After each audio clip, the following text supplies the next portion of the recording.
When I was a child, I talked like a child. I thought like a child. I reasoned like a child. When I grew older, I set aside childish ways. Corinthians 13:11. In the distant future, mankind has spread into the stars and found it is not alone. Within the cluster of planets known as the Silrain Heart, many races strive for survival or supremacy. But throughout this array of planets, societies, and cultures, each has one thing in common: the crucibles.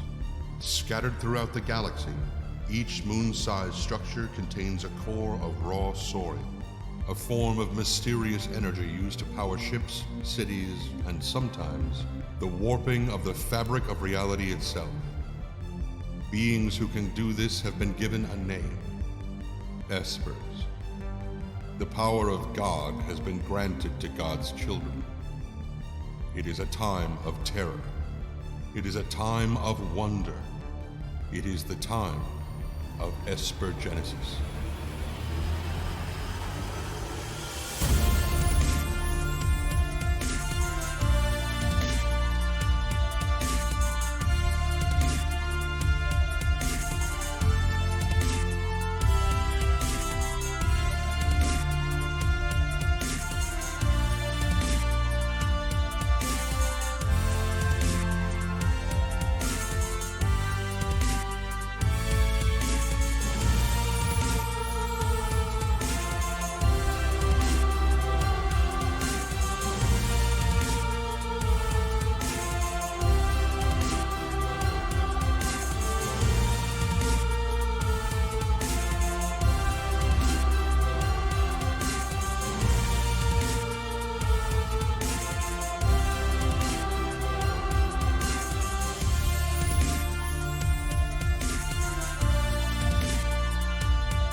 Oh man, I need to have that dun dun dun dun on my phone, just a ringtone, you know. What's going on, everybody? Welcome, everyone. Welcome, Arvanauts, to a Friday night stream. Welcome to day 52 of Esper Genesis. It is our great pleasure to welcome everyone here to Esper Genesis.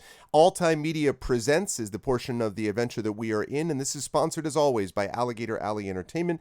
Thanks to them, and thanks to all of you for being here. I hope everyone is doing well. I hope you all had a pleasant week, as pleasant as anyone can have here in the year 2020, and I hope that everyone is looking forward to what I expect to be a really fun session tonight. I had a great conversation with the players just before this. We chatted about a bunch of things concerning how the future of the campaign and so many things, and I'm excited. So it's going to be great, and I'm happy to have all of you with me as we go into the world of Esper Genesis. Before we get there, just a couple of reminders about ways to support the stream. If you haven't done so already, please follow us on the channel. Please check out our YouTube with !ArvTube, which has past broadcasts of this and other streams. !Arv tweets is my Twitter, where you can follow me over there, and I appreciate it if people follow me over there because I will always tweet when I'm going to be going live. Or, excuse me, if there's been a change in status or something like that, that's something which you will also find on my Twitter. !Arvcord is the Discord channel where you can hang out with the Arvanauts in between streams, and that is always very much a good time, so you can always hang out with us there. And then, of course, the website for all of this is our website, arvaneleron.com. On the financial side, we have several things for your monetary engagement, as they say. Excavation Point Arv Shop is the merchandise area where you can get Infinity and Beyond merchandise. Playing the Curse of Strahd, almost wrapped up that campaign, actually. And then we've also got, of course, Adventures of Middle-earth stuff as well. So there's that. We also have over there soon to be Esper Genesis material. So please support us over at the shop. The Patreon is !Arvtreon, currently sitting at 21 patrons, 230 per month. Again, I want to thank all of those who have converted this over to annual, because it really does help to be able to have that sort of set. I know that this is the month, that this is the amount that I get per month and all that kind of good stuff. And it also saves money for individuals too when you do it on a per month basis. So thank you to those of you who have done that. And if you haven't, please consider jumping on board the Patreon. You can get good stuff for yourself, inspirations to help the players, and all that kind of good stuff. And so all of that is very much appreciated and will help us out here on the channel. Also helping us out here on the channel is the sub button, which I noticed a few of you have already used, like Prince Justin, as we were just talking about. And I believe we had also Nonstop, who resubbed at tier 2. Thank you so much for that 38-month tier 2 resub, and for the 18-month resub tier 2, Prince Justin. I see it. That's the way I look at it. So, but thank you everybody. I really appreciate it, and it does definitely make a big difference. Again, you can get those custom sub badges and emotes, plus again inspirations to help out the players, and that's always a good thing. Last, of course, the publishing stuff. Icarus for my Icarus and Jelinek graphic novels. I have some big news about that coming pretty soon. Actually, the release date for that is November 10th, but I have some information about the retail release, which is going to be pretty cool, and I'm not quite at liberty to say it yet, but I will soon. So watch this space, as they say, because I'm looking forward to being able to talk a little bit about what we're doing for that retail release coming on November 10th. Library. Oh, and I'm going to say more about Athos in just a minute.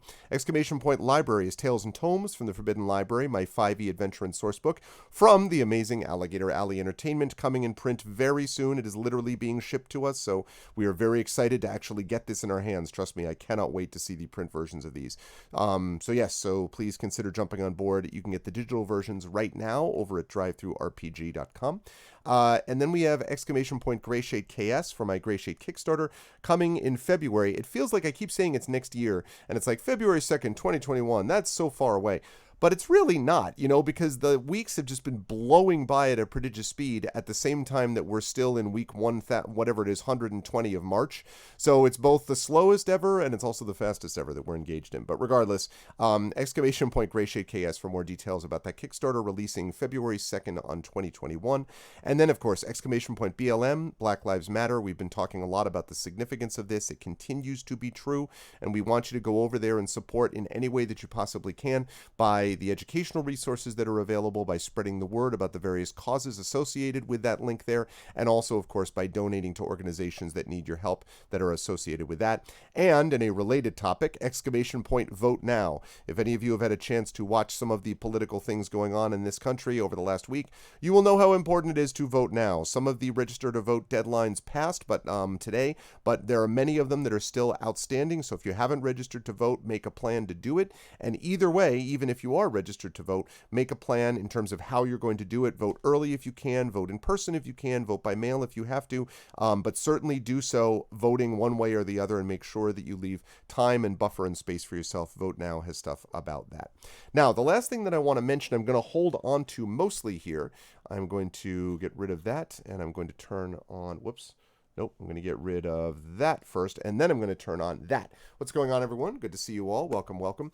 The other thing, though, is I want to mention something which I'm going to allow my players to get a chance to talk a little more about, and that is I'm going to hold on one second. I just realized I did it in the wrong order. I'm going to unmute myself now so they know that we are ready to go. And then I'm going to unmute them, and I'm going to head over to reveal the amazing and awesome Esper Genesis crew, which was talking about something very exciting, I know, and I just cut them off. I know, terribly. I always want to do like the bad punchlines, like ping pong balls. I thought you said King Kong balls. I know. Very Muppet Show, right? Like anything that just kind of like ta-da, like just they hit the note. It is a great pleasure, of course, to have this wonderful group of players. As I said, we had a great convo just before this stream, and things will be happening in the universe, and it's great to see everyone. So that's the case. Hello, WT Rambo. I wonder who that might be. Damn it, I'm logged in as my husband, and I don't know why. I was about to say I didn't know what that was. That's funny. I thought that you were being joined by your husband today. I was like, all right, well. Tonight I will be. Yes, so today that is not actually Kat's husband, but it's great to have this group of players with us. Just before I introduced Johnny, I waited until the players came up to just say that we also want everyone to be aware of what I think is. Let me make sure that I've got this here. That's not it. Is it GJA? Is it JGA? The hell is it? I'm looking for the anthology command, and I don't remember what it is. Arudinel, do me a favor, man. Can you double check and see what the heck the command is for the anthology? Because I know that we have one because I know I saw it being made myself. I just don't remember what the actual command is. So if you could do me a favor and find it. But this command I'm talking about is for Athis's anthology, which is being run right now on Kickstarter, called In This Moment. It is an anthology which I think is a really important one, in addition to being a good one with an amazing list of people. And I waited to come to this screen because two of the people involved are on my left and right as you're looking on the screen right now. And that, of course, is Cat Rambo and Carlos Hernandez, who are both contributors to this awesome and amazing anthology, which will also consist of art as well. We will have John Jennings in here providing art. There is going to be nonfiction and fiction. Now it is you, Cat, for sure. Fiction and nonfiction, and as I said, even some art within this. It's an anthology that I think is great. It's being provided, again, published by Athis. There is being edited by Maurice Broadus, who is an amazing writer, an amazing guy, and is well worth every bit of attention that you can give him. And, of course, it's got the support of the amazing editorial team at Athis. It's also getting some help from John Helfers, who, of course, is well known to people in this stream and on this channel. So it's got a lot of good people behind it, and I really want to see this thing do well. So I'm hoping that people can jump on board for it, and I wish I remember what the hell the command was. But I will look to see if I can find it. And again, if Arudinel, if you don't mind doing me a favor and seeing if you can find that command for me, I would appreciate it, because I know it exists and I know it's here, and I just don't remember what the heck the command is, and I have been super busy with grading. For the moment, I'm going to put this link down here, which is right there. So, so we're into it. It's making progress, but it does need to get a boost, because it is at the moment, it was a shorter one, so it's a shorter run, so it's got 19 days to go, and it's got a lot more money that it needs to raise, and so any boost to support and spreading the word would be appreciated, because, as I say, good anthology, very much worth your time. Okay, with that said, I am also happy, as I said, to be with these players as players. And so I'm going to introduce them as players, beginning with the gentleman all the way to the left on the screen. And that, of course, is the amazing and awesome Johnny Pittman. It is a great pleasure to have you on, as always, Johnny. How is life on the left coast, and who are you playing today? Life on the left coast is a little more breathable. I don't know how it is for Zach up in where he lives, but down here we finally actually can breathe regularly. Hey, that's nice. At least today we can. Fires are mostly out in our area. I believe they just opened up all the roads in our area. They're still doing damage assessment in Big Basin, but otherwise things are good. I also have this that I need to fill out this weekend. Ah, yes, so I recognize it well. I'm looking forward to this particular process. I was just informed by a number of friends that I need to replicate my signature from my driver's license, which I am terrible at signing things and terribly inconsistent, and now I need to figure out how to basically forge my own signature. So that's me. This is my Vote NYC card, and they are so serious about this. They not only sent this, but they also sent one of those key things that you can rip off and put on your keychain as like a fast pass. So you just walk in and they're like scanning it, and that's because I live in a state where they want you to vote. As is the case with actually, I should say, as is the case with all of the people, fortunately, within this call, but that is not the case with everybody in America, and it should be. Right. But in any case, that voting, it matters. Please do it. Yeah, so that'll be my weekend, and hey, I'm playing an Ashenforged Melder by the name of Aramis. That's it. Yeah, that's it. Aramis. So hi. That's my guy. Good to see you, Johnny. Always a pleasure. Also, always a pleasure to have Cat Rambo with us, who not only has, I'm sure, been getting ready and talking about the prospect of voting and all that, but has also been contributing to the cause with a newest book on our erstwhile president, and a book which has gotten a lot of buzz. I think I saw you mention, Kat, that this book has gotten more commentary. I think you said than any other book that you've ever been involved in. Is that right? Yes, actually, we're up to. It's actually interesting because I can go look at the number of reviews flickering up and down because apparently we attract enough troll reviews that it kind of fluctuates. But yeah, over like 50 reviews now, which is really kind of extraordinary because it's, well, I mean, for me it's extraordinary. For like it's your author would not be.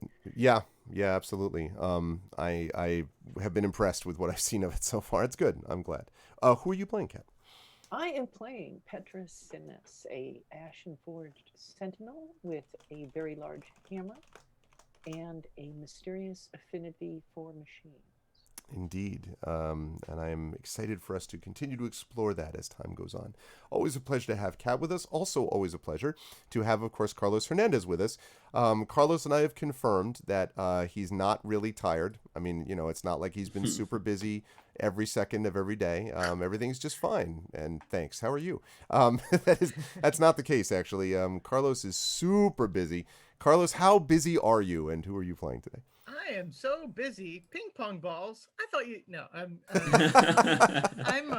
very busy right now. So I'm the interim director of a graduate program at CUNY, as well as doing like my teaching load. And up until last week, I had a very big deadline for a publication that I did meet, and I had to submit my sabbatical project, which was due 2 weeks ago, and now I'm going up for full professor, so that's due on November 1st. So I have many things going on, and I wish I could sleep as well as the character I am playing right now, who never misses a good night's sleep. But good things are happening too. Like I'm tired but happy, and so like one of the things I wanted to show y'all. About 20 years ago, I got my PhD, but I never got my PhD robes because they're friggin' expensive. And I could always either beg, borrow, steal, or rent them. But now I got my actual PhD robes from Binghamton University, and they're gorgeous.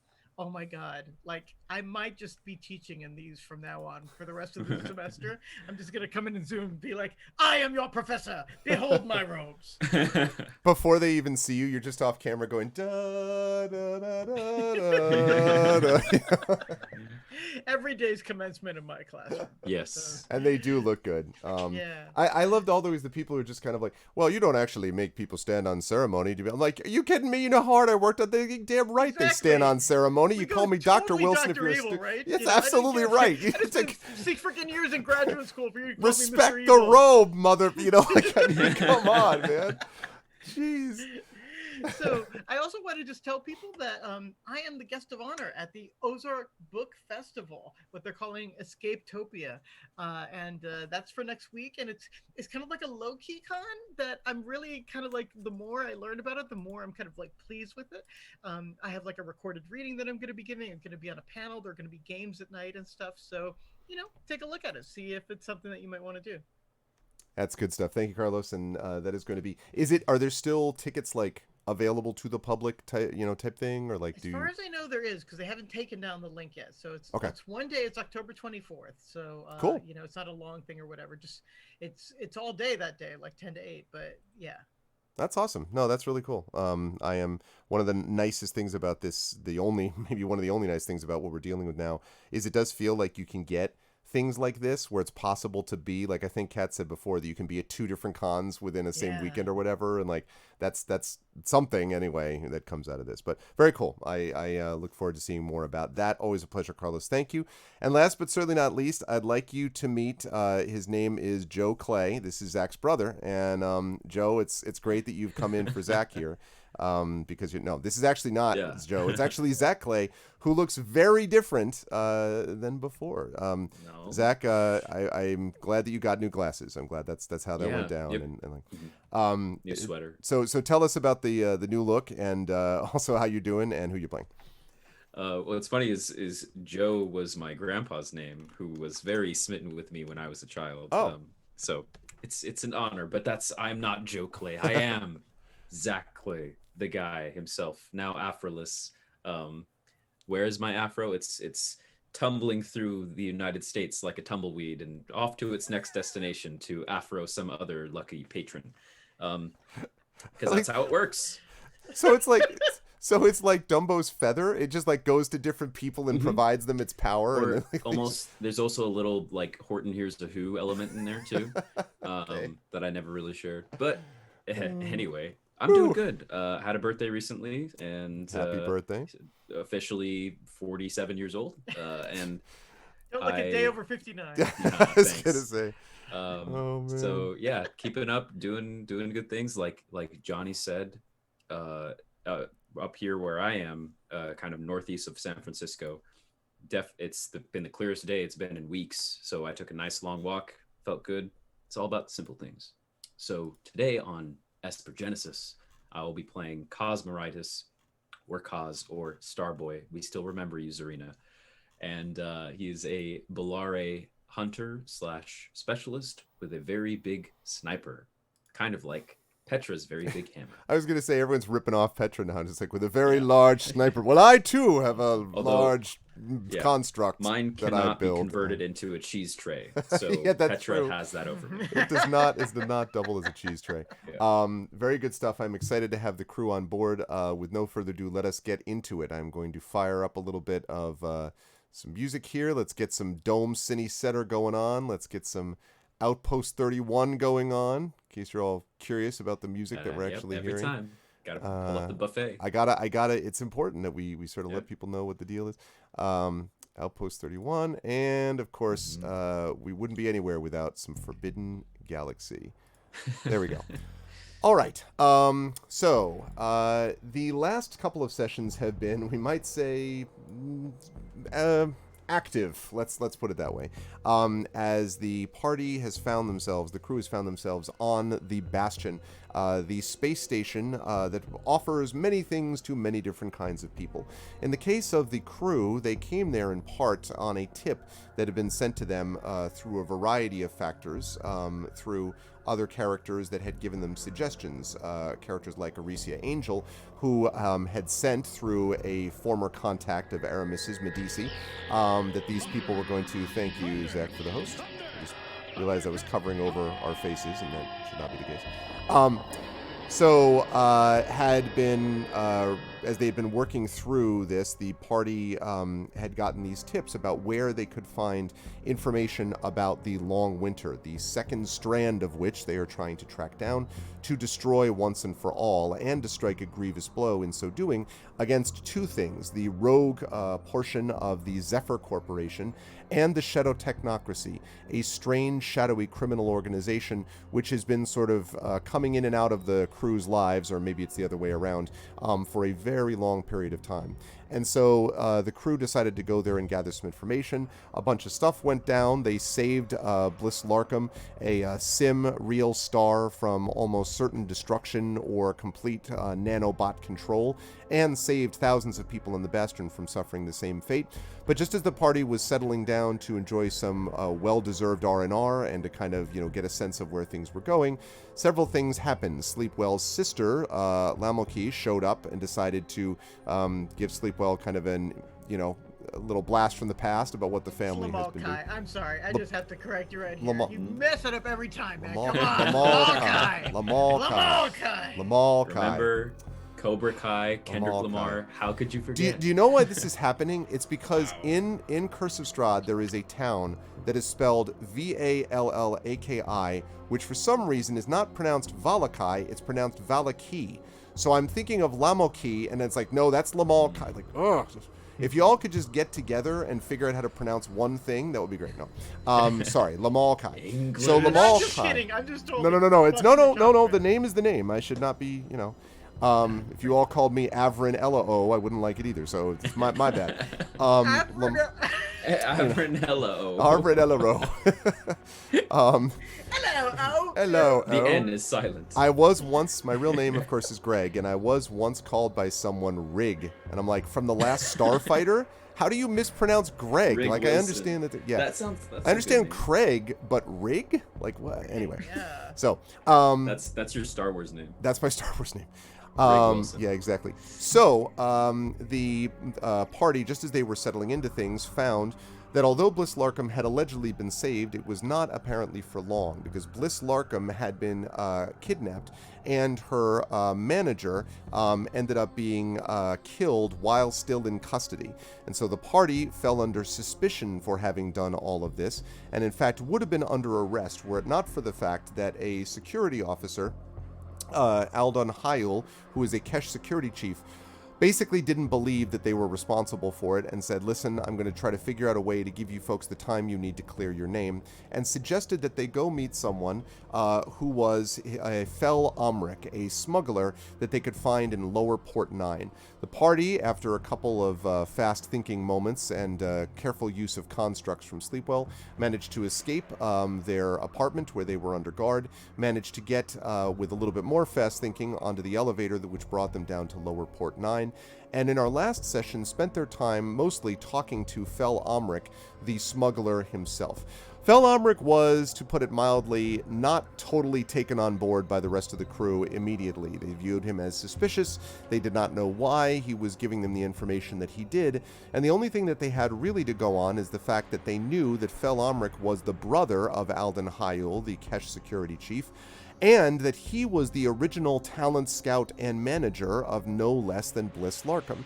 And so he wants the party to be able to go and infiltrate where he believes that she is being held, to find out more information about her, and to get up to the top level of the Altai Media building, Altai Media, which is owned by, shockingly, the Zephyr Corporation, get to the top of that building where they can find more information, hopefully, about Bliss Larkham. They also gathered some other information that was very valuable, which is that the rogue branch of the Zephyr Corporation is apparently called Stormdark, which is attempting to perfect this self-evolving computer code that could grant them dominion over all galactic society.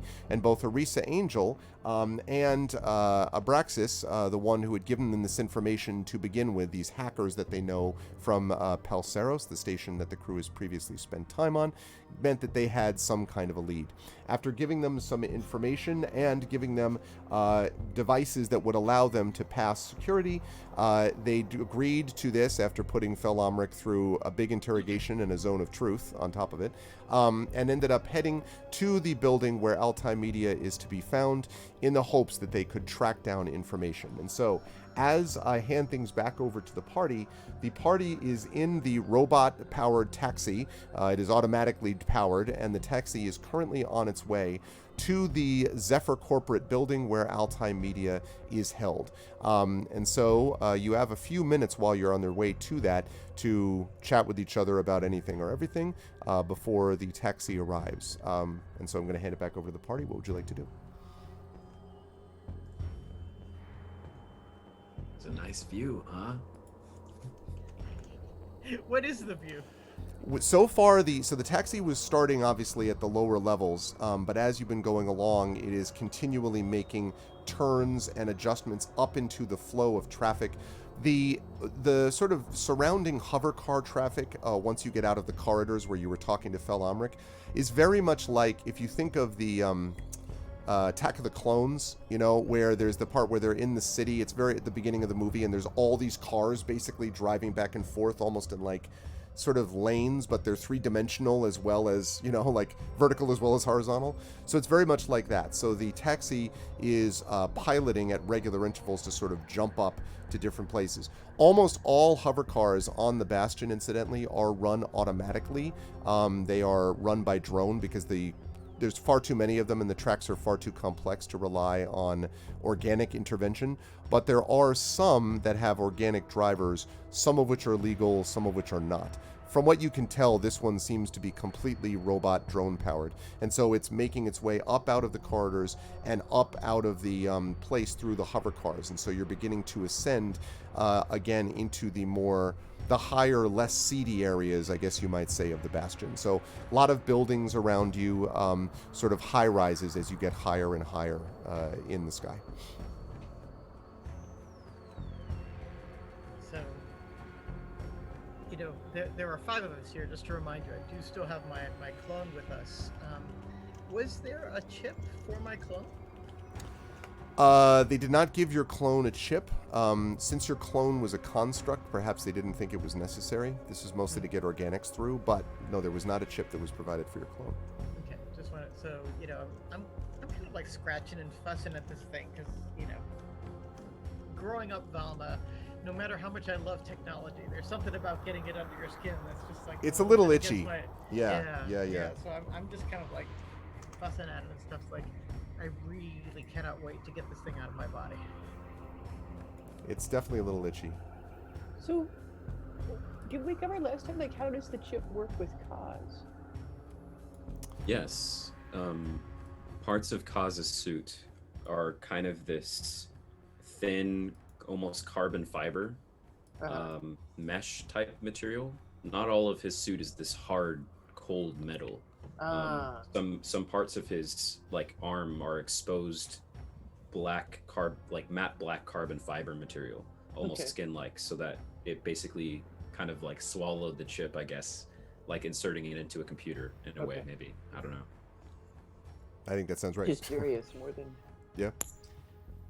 So Kaz says, all right, I know I'm trying to recollect the plan that our new friend had given us.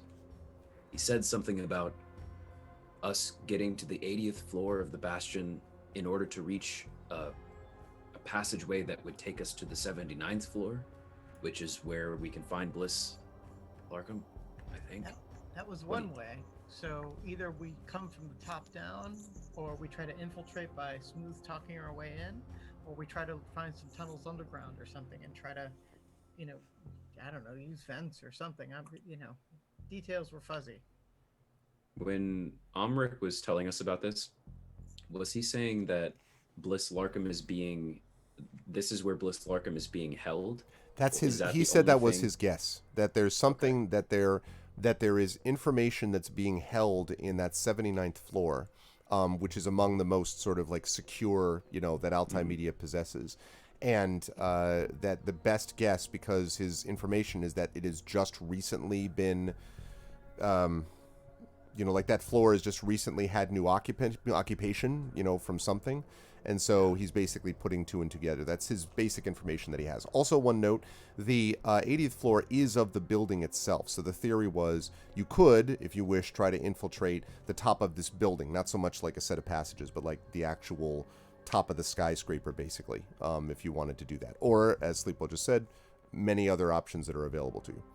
And the 80th floor, wasn't that somebody's penthouse? I can't remember the guy's name right now. That's right. It was the penthouse of...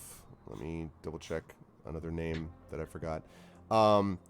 Yes, it is a penthouse which is supposed to be used only by Zephyr Corps' highest-ranking executives, including in the past, Laris Baladin. Right. Oh yeah, it was his little place. So I'm looking at this, from an engineer's eye. I'm kind of looking at this cab and looking to see how it's driving. So it's I mean, could this cab just fly us right up there?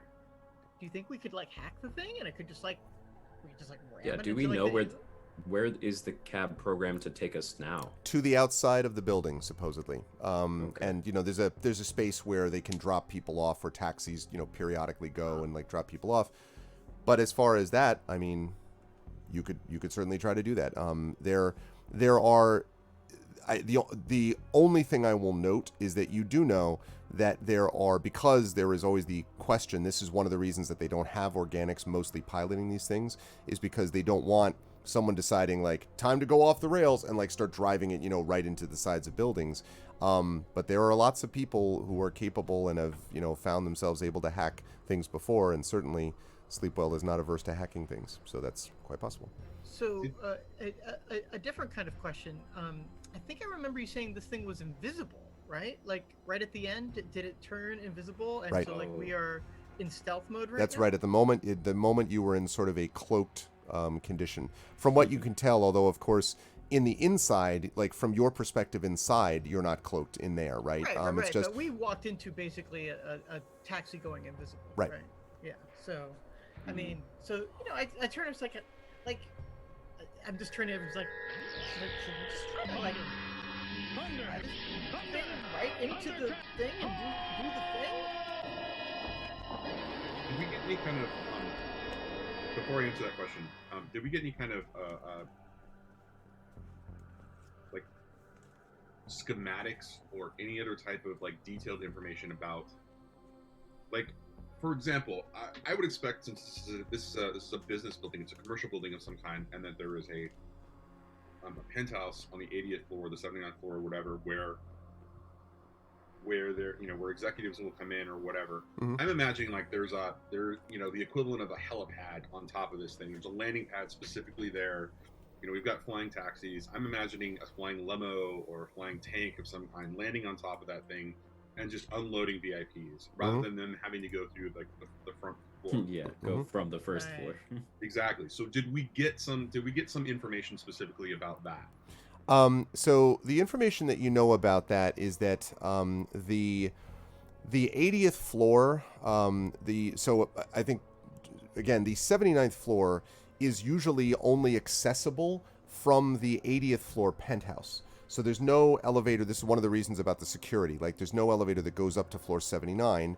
You either go to 80 and go down into 79, or you just start at 80 and go into 79.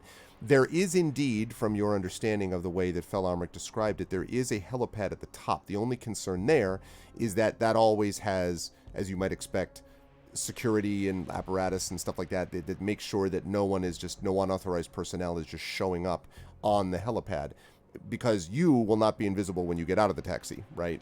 It's just a matter of the cloak of when you're in it. So yes, though, there is such a thing that exists on the top of it, yes. But he gave us identity, essentially. Only for the bottom, though. Only to get you into the elevator. Not necessarily. These things are things which are kind of like basic. It identifies you as employees and allows you to not have sort of these extra questions. And he thinks is going to let you get onto the elevator as well. But it doesn't necessarily give you access. He was sort of like, when you get on the elevator, then it's all up to you, like how you do all the rest of it from there, basically. So basically, we have the option of landing on the top and trying to get past the VIP guards whose clearance we do not have. Right. Or entering on any other floor below 79, taking the elevator, which we do have clearance for. Right.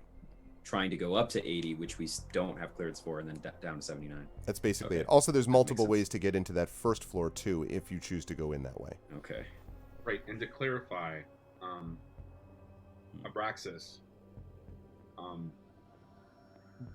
was responsible for hacking these identities, including the ability to what we were told was the ability for us to basically pass through surveillance as if we weren't there at all. That's correct on those levels, with the caveat that it's only to a point, because at a certain high level of security that no longer functions. It's like you have the green ID card, you need the blue one to get to this part, that sort of thing. But yes, that's correct. And that, I believe, was confirmed in Sleepwell's Zone of Truth interrogation of Felomric, that Felomric made it clear that Abraxas was the one who had programmed this and set it up in the first place. Okay, so I apologize in advance, but Sleepwell, what was your question again? What was your questioning character? Oh, yeah, I was just like, should we just like fly this frickin' thing in this invisible, jet right to the top? I think there's probably safeguards in place, and that if we want to contemplate that, we might want to think about what safeguards there are, or that there would be. What if we scout? What if we just go up to the 80th floor? Since we're invisible, let's just do a fly around. See what the top looks like. Worthwhile to me. Assuming we can hack the thing. Did Yeah, that's true. Onric give us any type of sense of timing, though? I don't remember that as a part of the conversation. No, just that, in general, his information was that there is someone there now, and who knows how long they'll be there. But no, there was no, like, get here. And of course, you're all still, like, technically wanted on the Bastion, so I guess there's that too. But yeah. Okay. Let's- Can we? I agree with scouting. Yeah. Can we have the taxi? Is that a request we can make of the taxi, or is it not going to change its route for us? It doesn't. Well, it's not going to change its route unless you choose to hack it. Now the taxi does not, obviously, to you have like big time security protocols in that, like, it's not like you're going to be in big trouble otherwise if you don't do XYZ. Like, it looks like you would be able to try to make an effort to hack it without security concerns. If it fails, it probably just won't work. But it's not that it's going to cause it to, tip you over and drop you, thousands of feet into that down below or something. Ah. Well, sleep well. You want to give it a good old hackaroo? I'll help you out. Yeah. So a computers check, or can I maybe leverage mechanics in this? That, I guess, depends on how you're going to try to hack it. I was going to say computers. You right now are in the back seat. You are all in the back seat. It's a large enough taxi that it can fit all of you. Yes, do you want to say, Aramis? Like, I wanted to ask a technical question about Sleepwell's skills. Does he have Black Hat? I don't. Okay, I do as an ability. Let me link that for you guys so you can see what I'm talking about. Oh, okay, yeah. No, I remember using that before, so. That's Oh, that's the wrong one. Sorry. Hold on. yeah.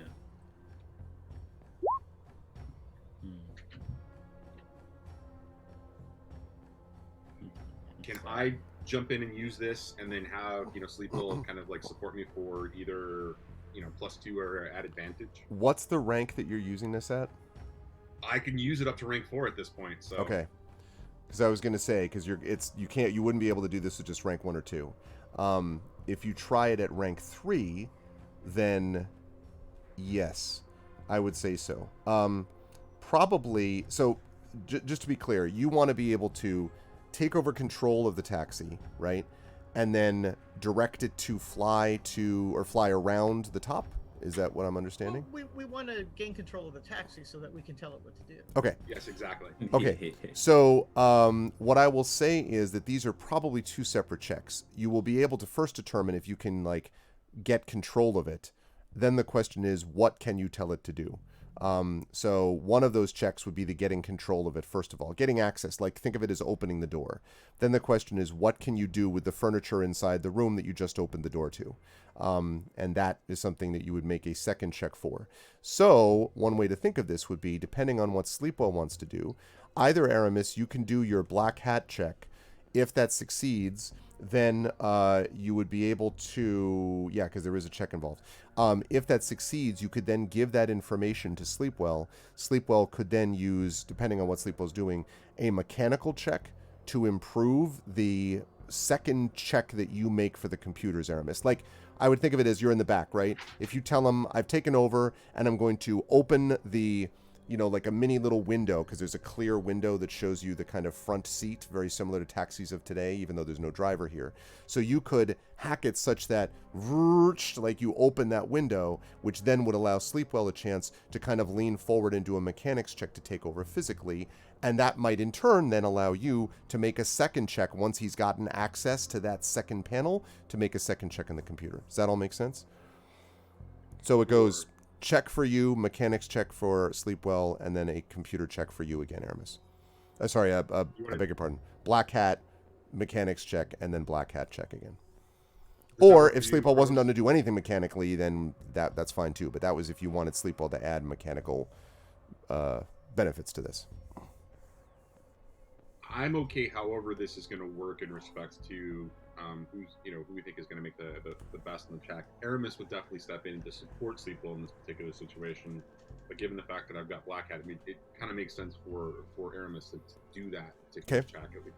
No, yeah, I mean, we don't really need mechanics until we need mechanics. Like, we Right. don't have to like hold onto a rudder or Okay, something to right. until we need it. Like, the computer will move the rudder. So, to me, it's like as soon as we get computer control, like I'm fine with it. So I would like to assist. Like, I would like to lend, assistance to this process. But, Okay. Yeah, I don't think we need a mechanical check unless we need a mechanical. Okay, that's like fine. No, something mechanical behind that's it. fine. So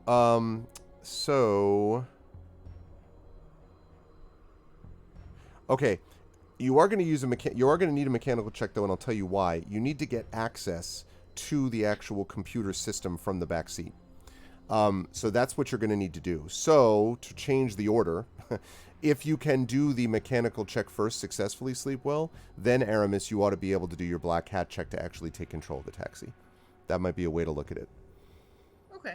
Mechanically. So I'm gonna go ahead and roll my mechanics check. Can somebody like help me rip a panel off or something? Yes, definitely. If someone wants to pitch it to me about what they're going to do to help, I will consider adding bonuses. Is anyone going to help sleep well in things? If it's involving ripping off a panel, Kaz looks at Petra. You're muted, Kat. Yeah, if you need like brute strength to rip open the panel, I am totally about that. So, I kind of like point at sounds like, Petra, help Okay. me. Okay, so Sleepwell, let's have you make that mechanics check, and since this is not designed to be super secure, let's say that I can give you +3 for Petra's assistance here. So this mechanics is check at +3. quite a lot of plus right now because I get to add my proficiency as well. So I better make this. Crunk bang on panel. All right, so it's Wow. 28. It goes flying out. Aramis is killed by the flying panel. Like, oh, damn it. Okay. Aramis Success. is beheaded. Oh wait, no, it's just his little robot that I made. Yeah, it's like, no. Oh, all right. Well, we're good. no, none of that happens. But you do manage to open the panel with no problem at all. And you now have access to what looks like a little microchip. And I do want to note, Aramis, as you and Sleepwell are both looking at it, that both of you can tell that this taxi has definitely been modified. There are aspects of it that look far more complex than what you would expect. This is not just a hot wire job, right? Like, this is definitely, there's more going on here. Yeah. I'm And gonna be looking to steal an invisibility chip. right, I was just going to say. And so what I would like both Aramis and Sleepwell to do, please, I'm going to ask you to both make computers checks. This is not related to Black Cat at all. This is something else about if you notice something or don't. Okay. 20. 20, all right. 16. 16. I don't think Sleepwell is going to notice this, but I do think that Aramis will. There are 3 chips in here which are sort of hardwired or hardwired? Yes, soldered into the board. And 2 of the chips, you think you know what they are, Aramis. They're like, this one probably is navigation, this one is other. But there's a 3rd chip which has a strange kind of green pulsing glow, which is not familiar to you at all. You have no idea what it's doing here. It doesn't hurt. It's not zapping anything or whatever, but it's weird. It's just there, and you don't know why. For whatever that's worth. Sleepwell, are you seeing this? And once he points it out, you can see it's like, well, like. I'm just gonna take a wild guess here, Aramis, but I think that might be what's keeping us invisible right now. That seems like some useful tech there. Maybe we should take it for ourselves as the spoils of On our job way well out. done. Yeah, once we park. Well, I'll let you figure out how to do that. Now you can black hat it up if you wish, Aramis. Oh yeah, let's totally black out that. All right, so Aramis will pull out his hacker's kit and make an attempt to gain control of the taxi. Now, I do want to remind chat, by the way, that inspirations are available to all of you. They've been reset this month. We've only had, I think, 1 session or 2 sessions so far. So if you have an inspiration you want to help with this, also Sleepwell, your assistance here, you can't assist as much as the reverse because it's a pretty small panel, so there's only so much you can do. But you can be like, It's like that scene from Star Trek 3, like, which one's the antimatter inducer, where they're trying to figure out what the Klingon thing is. You're like, that one. So you can get +1 on this, Aramis, from Sleepwell giving you an assist. But you are going to be making an intelligence check, and it's going to be set against a particular DC that you don't know. Okay, well, so I get advantage on all intelligence checks, and while I appreciate the fact that... Okay. Well, you already had advantage. All right, Lone Wolf. That inspiration will be... Aramis can still take that for later, I think. I don't think Aramis is going to refuse an inspiration for later use. Put it in the fridge. I will definitely take it, but let's go ahead and do this. We're going to do this at rank 3. Okay. And, all right, intelligence checks. Here we go.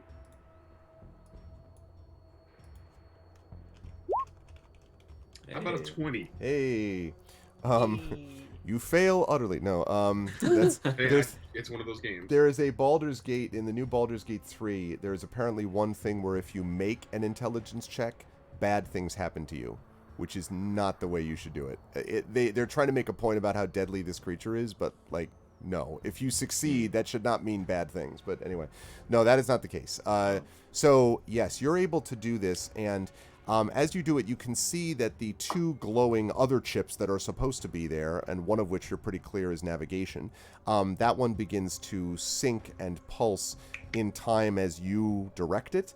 And so the whole taxi begins to wobble because it's now kind of under your control, and it is sort of like you get the impression it doesn't really know where to go because it's just kind of going along. So you now have some control over it, Aramis.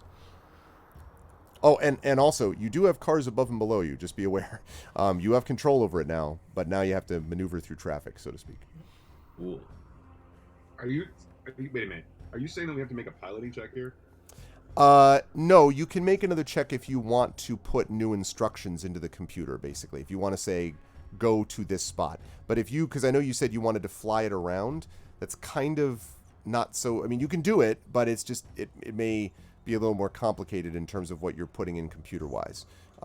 If you wanted to do a piloting check, you could do that instead, because you could have manual control if you wish, or you could try to input new commands.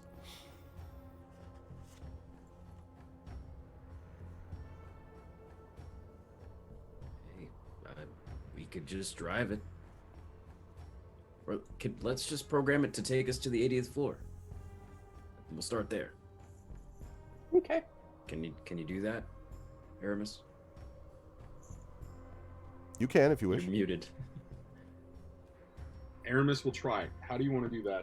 You want it to be a computer check or a intelligence check? Computers check, Okay. I would say. Does Black Hat still apply since it's a concentration? Yes. Perfect. 100%.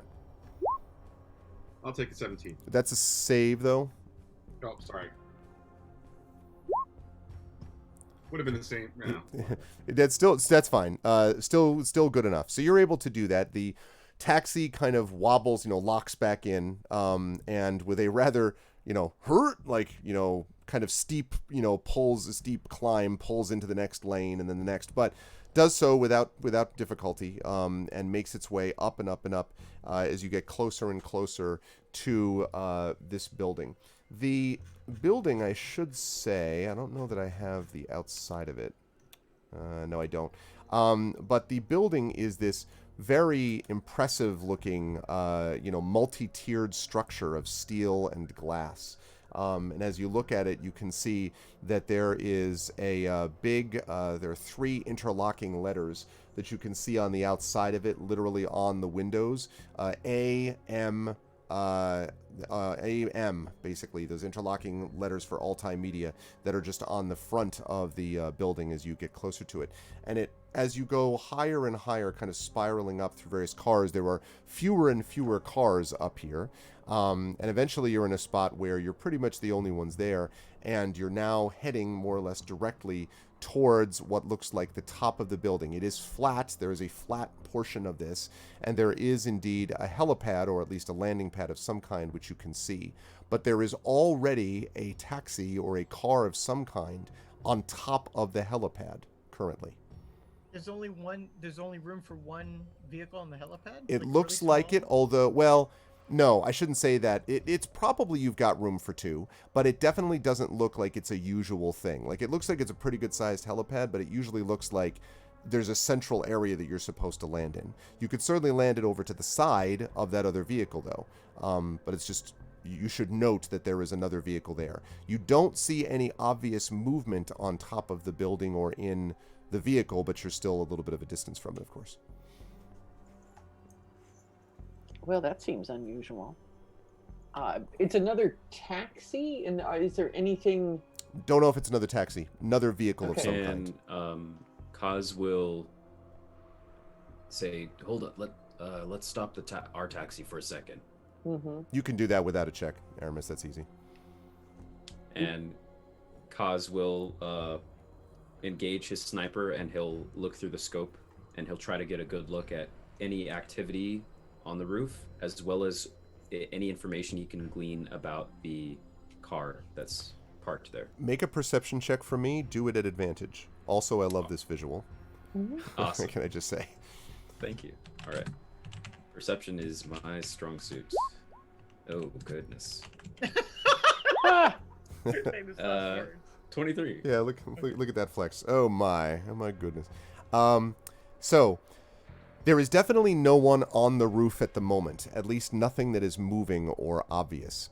But you do think that there is someone that might be moving in the car. And indeed, as you look at it, you see the doors suddenly slide open. And two creatures, you can't really see totally yet, get out. The thing that's somewhat surprising about this is that from what you can tell, there is one person who has, you can vaguely see like gray hair on just the back of the head of one of the people that gets out. And then you see a much shorter figure who also has kind of silver gray hair, who gets out on the other side. And as the taller figure comes around, you can see that the smaller figure takes the hand of the larger figure. Looks like, father-daughter or something like that. Like, looks, one is considerably taller than the other. And you see them walking away from the helipad towards what looks like a door that presumably leads, to stairs going down into the rest of into the complex. Would you say that the smaller figure seems almost childlike in stature, or just a foot or two shorter? No, maybe childlike might be a good way to put it. Just based a little bit on the sort of slightness of the frame. You've learned over many years in this galaxy, Kaz, that there's weird things everywhere, and so it's not 100% clear. But if you had to guess, this might be some kind of child. The only thing that would be a little bit against that is the silver gray hair, but that could be, but because both of them have it, but that could also be dyed or whatever. And the larger figure came out from the driver's side door or from the passenger? But from what would be the driver's side, yes. Although again, that may just be most cars are automated, as I said, but yes, Sure. from the driver's side. Okay. I describe everything that I see as you described it to the rest of the party. Into my kids. No, not a child. Well, It's gonna make things so much harder. whatever it is, it has gray hair, which is either a deliberate fashion choice or maybe, no, Promethean easily. Not sure. But it could be a child or it could be not. A small person of some sort. Small being. Small Kanasi. Yes. Don't say that word, Sleepwell. Yeah, suddenly you see like a big like claw coming out of it. The sound. Damn it. Having flashbacks. Yeah, it's like Beetlejuice. If you say it enough times, one just shows up. Kanasi. No. So I said, it's like they're about to go through that door. Do you think maybe we could go through that door, especially if they don't shut it all the way because we jam a foot in there and they don't have time to shut it? Should we move fast? I didn't see any guards in front of the door, right? They were You just did walking. not. And they have now entered that door. I mean, they were so close that it's so. But no, you did not see any guards. The door just sort of slid open as they arrived, and then closed behind them. On the door is also a interlocking M. All right. Well, this is an option. I can't tell though if the door might need a clearance of some sort. I can't tell from here if there's some sort of like pad to the No. right or left of the door. No, you can't tell. It's Yeah. not. You don't see anything obvious, but that With that, does he see what kind of surveillance does he see on the roof, on that pad? Is there cameras? Is there motion detection?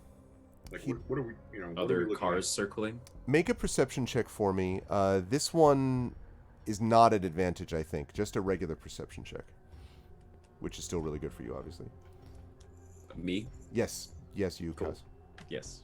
Because you're looking back Yeah. for the sniper I gun, would right? follow. Yes, very much so. Just don't start this roll by prefacing it with how good it's going to be, maybe. I'm terrible at rolling. Wow. Nice. Yeah, nice. Nice. It's See? because it's just because I put that specialty into perception. That's exactly right. Yeah, but So you don't see security cameras that are obvious anywhere on the roof from your kind of vantage point as you're hovering up there, Kaz. But what you do see are these set of, and they seem to be placed at regular intervals all around the roof, these pulsing purple lights is basically what they look like. They are not casting, though, light out of them. They are some kind of clearly infrared or sort of violet spectrum sensor, which is designed to pick up, probably if you had to guess, motion or movement. And you don't know a lot about this except to know that motion technology tends to be hella expensive, very, very pricey. all right. Once you relay that, I'm like, Yeah. I mean, do you think you could kind of shoot out some lights from here? I could try. I'm thinking, now hear me out. Like, what if we just cause a commotion upstairs? People come up, we distract, things are on fire, they have to address things, and then we just barrel this thing through the 79th floor through a window and just get in that way. I doubt that the windows are that, unless we crash the taxi into the 79th floor. See, now, you, me, See, that- This seems not.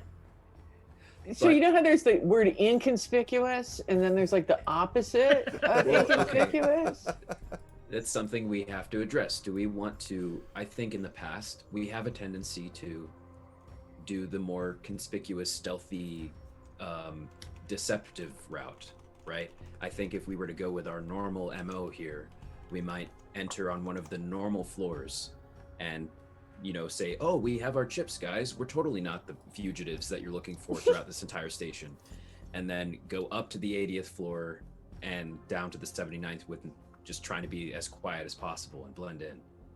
Other option, like what Sleep was saying, maybe as a addendum to this, what if we land quietly and normally on the roof, try to disable those purple things or whatever, and then as we're heading down the stairs into the penthouse, the 80th floor, maybe we set off a bomb on the roof, so as we're heading down, everyone is heading up, like you said. That's an option. To be honest, I'm feeling a bit ballsy. Is that the term? Sleepo looks at Kaz's Not how Bellari work at all. Okay. No, but Shine on. we don't have a phrase for that, so You're feeling very pulsar right now. yes, yeah, very energetic. That's right. Very binary star. Hmm. Yeah, sure. Why would we All one all the destroy- time.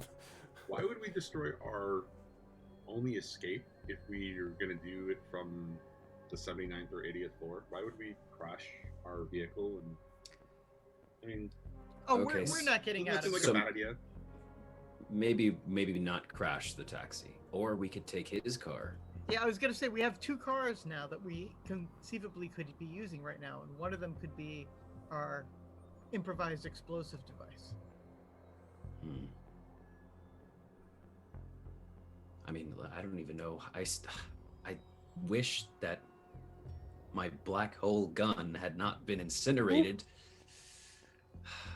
I don't have anything. I have flares. That's the most explosive thing I have left. And then the occasional impact bullet. I remember that Petra had some grenades. Oh, I do have some grenades. I believe I have 3 grenades. You have 3 grenades? Yes, I tucked them. I remember this from quite some time ago. There were grenades, and I was like, those could come in handy, and I tucked them you away. pulled them Yeah. out. I remember Do them as well. grenades go bad? No, I Does it don't. have I an don't They're like avocados, you know. You get like 2 good Does days it and have an expiration date? You can Yeah. make them into Mm, grenade muffins absolutely. though if you come on. Just they can still be usable. Be sure to use sell by right. use by this Right, date. right, Do- right, exactly. We'll just Best make if blown up grenade by. casserole with Yeah, yeah, them. It'll exactly. be good. Yes, no, I do have grenades. I don't really remember.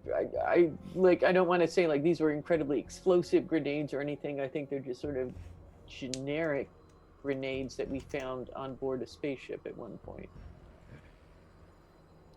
So, Arv, you know how explosive these grenades are. I'm going to take one of them out right now and examine the fine print on the side of it to see how explosive it is. How explosive are they? So the I'm going to get Johnny to spit food out at some point. That's like the goal of every game. So make congrats. that It happen. really Won the is pool for me. tonight. Yes, so these grenades, which I believe you ended up confirming were just frag grenades, I believe. I think these were like your straight kind of frag grenades. They can do a fair bit of damage because of the nature of what happens here. So if the way that it works generally, if you were to use these, for example, in combat, is if successful and you successfully throw them in combat, each target has to make a DC dexterity saving throw, and they take full damage on a failed save, or half as much on a successful one. And as far as damage is concerned, the frag damage. Let me just double check for why it doesn't show that here. Oh, there we go. Does. Yeah, so it would do the equivalent of 2d6 piercing. So if you threw all 3, right, you would get 66 piercing damage, which, you know, that'll definitely do a lot of damage. Although probably would do more damage to organic life forms, or than like inanimate objects, but it certainly would damage them. Probably like a limpet mine or something like that might be a little more successful against a door, but still, it worked. I feel compelled to point out that on the inconspicuous, conspicuous scale we've already established, this is pretty firmly at one end of that. And which end is that? No, I'm just kidding. But like if we threw it in the car, for instance, we just chucked a grenade in the car and blew it up, and then flew all the way down, and then went up that way. If we filled the car with bees. Grenades that have bees in them. Well, or scrap metal, actually. We could increase the effectiveness of the bomb nature of the car if we were willing to jazz it up a little, perhaps. I don't know. It depends on how crazy we want could to make get. this seem almost like a deliberate hit on whoever the guy was. Exactly. So then they suspect that's why they rush up and try to secure his and whoever he's with their safety. I like that. While we're at the 79th floor, which hopefully is completely unrelated, but probably isn't, knowing our luck. No, probably isn't. Probably this little kid's going to go visit her hero or something. But anyway, I think we should blow something up. Yeah, I think. I got no problem with that, actually. Yeah. I like blowing things up. Petra likes blowing things up. What if we make it a backup, like a failsafe? Because there is a chance to. What happens when we blow stuff up? Everyone's going to be on edge and on alert, and probably still even on the 79th floor. Whereas if we do manage to find a way to get into the 79th floor quietly, maybe we just try to maintain that as long as we can. And I mean, this all assuming we are able to remotely detonate these grenades somehow, which I don't know if we can do that. These are your standard pull a pin and throw grenades, I believe. Yep. Although we have clever electronics people who probably could rig up. turns and looks at the nearly headless Armus construct. Oh, I mean, he, I'm Would be sorry, quite could the way to absolutely, go. charge It. in. It could absolutely charge in and pull some grenades, pins. It can maintain a command that you give it, right? Yes. Well, there's some possibilities here. I do like this idea of like sneak with explosions as a backup plan is the way I like. Okay. But I'm also open to just going explosion, explosion, explosion. Aramis, what do you think? I think you all are crazy. We are. 100% Oh, we knew certifiable. that. Do you have a different plan? I don't speak Ashenforged, I'm sorry. Seriously, I don't speak good either, right? So, look, wait, hold on a second. You guys are talking about blowing up something to cause a distraction so that we can slip in some way onto the 79th floor and then use another distraction of an explosion, or, sneak in. Look, I get that. I get that it's a real tractive. I also get that we were warned way, very clearly, specifically about how difficult it's going to be to get to the 79th floor from the 80th floor, and getting to the 80th floor was going to be hard enough. How is a distraction that alerts everybody in the building that there might be a problem going to help us? A couple of ways. One, we explode something, people are distracted by the explosion, and if we are one step ahead of them, then they are one step behind us. So if we have them moving in the direction we want, we suddenly have information, because just to remind you all, we have no information about the inside of this building. We're going to be stumbling through. So we go through the elevator, and then it is up to us, which means we're going on zero information. This allows us to take control back. If we blow things up on the 80th floor, though, we could also fly down and then go in through the first floor, and then come in as if we were, people who were called in because an emergency situation has just happened. That's interesting. So then we might even find an easier passage that way too. But I just don't like going into a situation where we're just going to be stumbling into whatever traps have been set for us. And we will be waking up the hornet's nest at the same time. Without We're misdirecting him. We're misdirecting. You're absolutely right. But the whole thing about misdirection is you need to know exactly what's going on while things are being misdirected in the other direction. We don't have enough information. This isn't like an Ocean's 11 thing. We haven't spent a great deal of time. Ocean's what? You need to watch some of those videos I keep sending your direction, Sleeper. I promise oh my God, you. They're so bad. They're from 1,000 years ago. Pop culture from 1,000 years ago really nailed the genre of which we live our lives in, all right? It's very meta. We can get into that discussion later. Look, it's an existential... Anyways. We need to spend the time planning if we're going to do something like that. Misdirection only works if we know exactly how they're going to react and what they're going to do. We don't. They might lock down the 79th floor, even if the attack isn't there. Either way, we're in the same situation then. So we go in doing nothing stealthy and we know nothing, and then we stumble into things, or we do something. I mean, at least if we do something, we know that they're going to have to move in some direction that is not the direction where we're going to be. Okay, hear me out here. How about this? Let's set something up that triggers on a timer. An explosion of some kind. A distraction.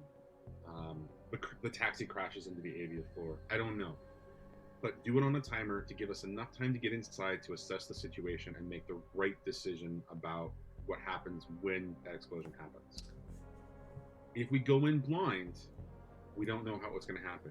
If we go in, we use the tools that we have currently, and we figure out how to take advantage of that distraction, I think our chances of success are a lot more. But, and I'm going to say this very, very clearly, y'all are going to do what you want anyways, so I'm just trying to be the voice of reason, but, go ahead. Do whatever.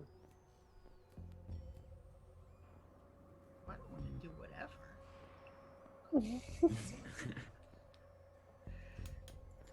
I turn back to Kaz and I'm like, what about taking out those infrared, ultraviolet sensors there? Like, if we could just land on the roof and see what's in the taxi, maybe that would be cool. Maybe we could see something else that we could. Knowing them, they would probably find out that, there's maybe someone monitoring the sensors and sees, all the motion sensors on the 80th floor have suddenly turned off. So I feel like if we're going to do something to that roof, it should happen all at once and be big. But I also like the thing that you mentioned about us. I mean, this would make it more complicated, and I feel like we're reaching the apex of options that we have here. But I like what you said about what if we set something on a timer on the roof, and then we go down to the first floor and take the elevators up like we're normal Zephyr Core people, so that as we're heading up, normally if we didn't create any distraction, they might already be on edge with us. But then if we're people that seem to be approaching from the lower floors and then something happens on the roof, any opposition we might have met on the way before maybe gets kind of waved away as we pave our way up. But either way, we're still going to have to get into the penthouse, which is right below. So the only thing that I can think of that could actually serve as a timer for us is, and I pat the construct that looks like Aramis Jr. here. We would have to set him down and hope he isn't detected. Give us, 10 minutes? And then have him pull the pins on 3 grenades, maybe sitting inside of that car? I guess so. It's a risk. I wish one of us could go invisible. None of you can go invisible, right? I can't. It sounds like an interesting challenge if we were to, I don't know, pull the invisibility chip from this thing and maybe, I don't know, graft it to your suit there, Cause? If I crane my head forward and look at that thing that's currently installed in the car, do I have any feeling that would be possible at all? Never having seen something like this, you don't know. It's clearly been adapted for use on a computerized system. Your suit is not precisely computerized, but it's kind of a hybrid. Your suit's kind of a hybrid system that does have some components that would sort of mimic computers. That's why the Long Winter's good side is in it right now. So yeah, theoretically, I mean, it's worth a try, but it's unpredictable. You don't know how it's going to work on your suit in comparison to working on, the taxi that you're driving. So it's not impossible. You just don't really know what the behavior is going to be.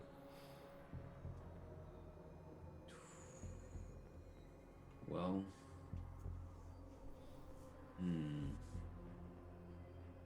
because the other thing I was thinking is maybe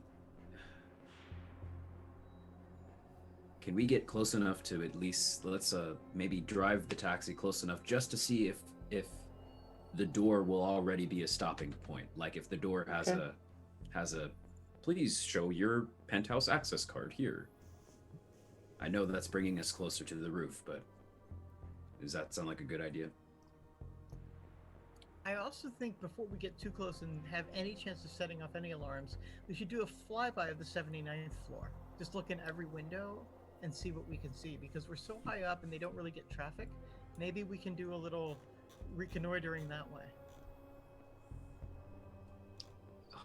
I'm starting to like your idea of crashing into the 79th floor and then stealing the guy's car. That could work. Anyway, but no, let's just fly by. Sure. Aramis, please. What do you think, Aramis? All right. And Aramis starts to reach for the control to toggle a circuit of the 79th floor. What is that going to take? I would say this is going to take a because Black Hat by this point I would say has faded because it's such a minute. So, Yep. so yeah, I would say this takes a computer's check. It's probably not a difficult one. You're already hovering in the air, so it's probably not going to be too difficult. But you'll need to make a computer's check to see if you can do that properly. How about an 11? Yeah, I'm glad I said it wasn't a difficult one.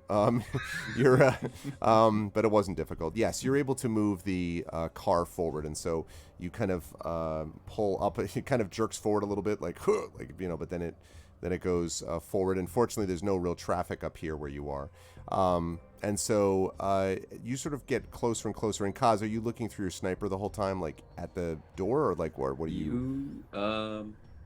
Or not? Well, as Sleepwell suggested, assuming that this is how it works, I'm looking at all the windows and the exterior of what we believe to be the 79th Oh, I'm floor. sorry. Right, not the door. The 79th floor. Sorry. Yeah. Yes, you're going around this. Or actually, would we be covered by Johnny's role to look at the door and then fly down and look at? Can we do both? Yeah, sure. Okay. They're close enough. So maybe sure. the door first.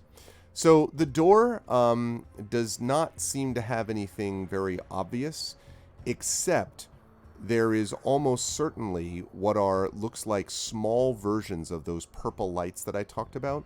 Small versions of them that are set at all four corners of the door that you're looking at. They're small, but they look like some kind of, again, they're more than motion sensor. These seem like, higher tech than that, but there's something like that. They're not cameras, very clearly, but they look like the same type of thing, just a smaller version of the ones that are on the roof. Other than that, you don't see a pad or any cameras or anything like that. So that's the door.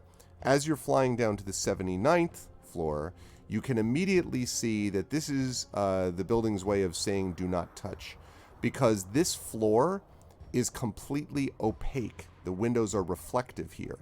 The other things below them, you can actually see there are, what look like office chairs, and there's one space that looks like it's kind of a row of what may be like, maybe servers or something, although that's not totally clear. And then there's another place that has various, like what looks like maybe a conference room. So there's a bunch of those things that you can see elsewhere. But the 79th floor, all of those windows are reflective, and you cannot see into them. Okay. Can we tell the grade of the glass? I would say probably not from here, but if it's opaque, it's a good guess.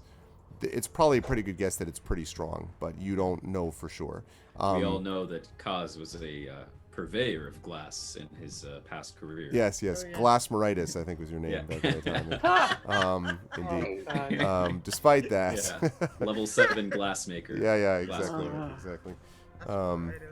That's Then you realize this career blows. I'm sorry, I couldn't resist. So I'll be here all week. Try the veal. Don't try the veal. It's terrible. It's bad for the animal. But as you're looking around, you can't necessarily tell, except that it's very obvious that not only is this, different, it's clearly somewhat of a different material than the windows around it. On the like the 78th, 77th, and all that. It's clearly of a different material than those.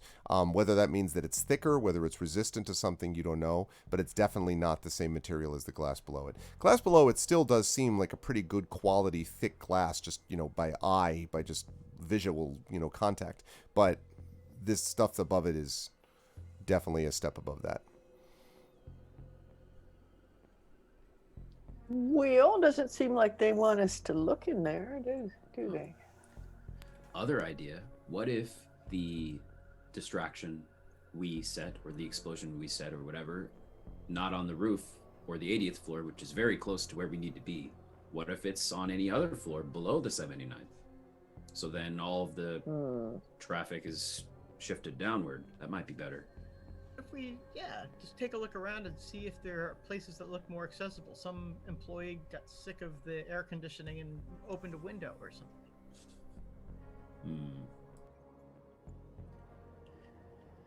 Is that what we could do this? I wish we could see how many. Yeah, maybe can we like do a spiraling descent, maybe a little bit? And I would say, I would say you can do that. Be aware though, as you get lower, you are going to run into the situation where you'll be more visible and to cars below, and then may deal with traffic situations like, like the top 10 to 15 floors, that's not a problem. But when you get down to like floor 50 and 40, there's a lot of other cars down there because there's other buildings and stuff like that. So, 2 questions. sure. One, how are we going to be visible to other cars if we're invisible? Oh, that's true. You're invisible right now. I take that back. Okay, you're right. So that I forgot about that. I'm But sorry. we might You're right. bump into But traffic. the traffic is still a problem. But you're quite right. I forgot that you're invisible. Yes, good point. Okay. Second question is, can we make some sort of perception check? So based on the idea of us coming down to the 79th floor and us circling or basically doing a circuit and trying to figure out what we're doing here, Mhm. did we notice any sort of response to us getting close to the building or us taking this particular action? No. Okay. All right. Cool. Yeah. Okay, so I guess the last thing we'll do for now is maybe let's not even go near the 50th floor and below. Maybe let's check from 78 to Yeah. 60 or All right. something. Okay. And then we'll decide. Okay. So, and is there anything in particular you're looking for? Like, is there anything in particular you're looking for as you do Entry this loop? points, certainly. Okay. Kaz I'd is say going to this- look. Go ahead. Sleep I well. was gonna say, like, I'm gonna suggest entry points and people moving around. If you see any sort of person, how are they dressed? What do they look like? What are they doing? Okay. Kaz is going to focus more on the latter part, more on how many people he can see through the windows. Okay. The 78th and 77th, basically the first 5 floors or so below, don't seem to have any movement in particular. Although you do notice, actually, you know what? I'm going to have you make, let me have, who's looking here? Kaz and Sleepwell are the 2 ones that are looking? I think so. I think Kaz can look through his scope, so Mhm. it depends on how close we are. I'm not sure. if Yeah, I was we going to say, can see. because to get close enough for you to be effective looking at Sleepwell, Or you have to get pretty it close, also probably. depends on what So- you might be revealing to, because I'm getting a very, very specific and narrow view. Right, whereas Sleepwell's exactly. going to be seeing the big picture. That's and right. I might miss something. That's Yeah, right. So if I could see things just at a distance, like bodies moving, where I could direct him to look and Okay. focus. So both of you make perception checks for me, please. Okay. So, perception. Like I probably wouldn't catch an entrance maybe, or I don't know. We'll see. We'll see what happens. Oof, that's a bad roll for me. But Bad roll for me. That's a building, Sleepwell says. It's definitely a building. Good news, everyone. There's a building here. So I would say as you're sort of making your way down those first 10 floors, as you're kind of spiraling around, you don't detect any real movement, either of you, on the first few of those floors. In fact, it looks, if anything, dark. I mean, you can see into them, but like it looks like there's nothing other than like the glowing of like some computer screens and things like that here and there. You don't see anyone obvious. Although, as you get below that point, that's like the first 5 floors. The floor below that, so about the 74th floor, let's say, you do actually see some movement, Sleepwell. Actually, you don't see that. Kaz, based on rolls. Kaz actually is able to see that there is actually some movement, and you actually catch the glinting of the computer screen glinting off what might be the barrel of a weapon. And it looks like there's several people that might be carrying something, weapons of some kind, that are walking through the hallways. At a relatively leisurely pace, it might be a guard patrol or something like that. this is the 74th floor Right. or so. That's right. Interesting. Okay, I relay that to the group. So it looks like the couple of floors right below the 79th are mostly empty. From what we know, we still have to get up to the 80th somehow. But if we did want to make a tactical entrance and kind of skip all the crap of having people check our chips or getting caught along the way, we could maybe... I do have an ability that allows me to completely dampen sound in an area. Oh. So an option is maybe we wouldn't even have to crash our vehicle and destroy it, but what if I just shot a window, not on the 79th, because I'm assuming those are bulletproof, and maybe the others are, I don't know.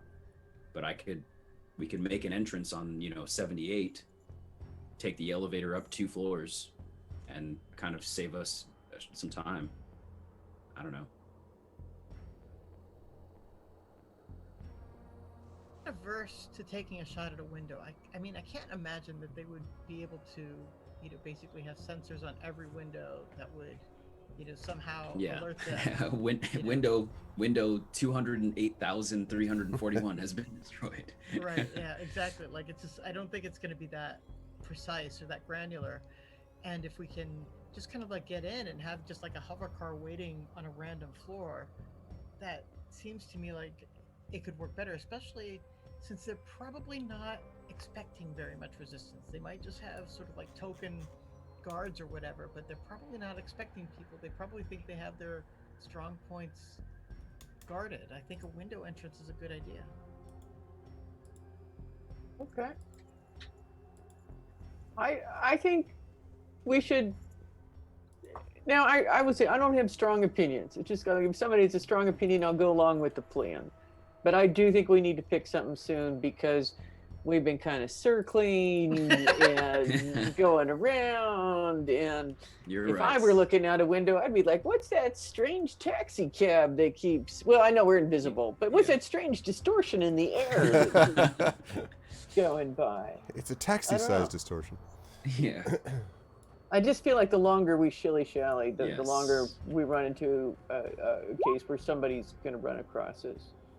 And honestly, I'm happy to explode things. I'm happy to try to go in subtly, but I don't think I'm the person to decide this. I want us all to be good with it. We're all kind of like, we don't want to step on each other's toes, right? Mm-hmm. So let's pick a plan and go with it.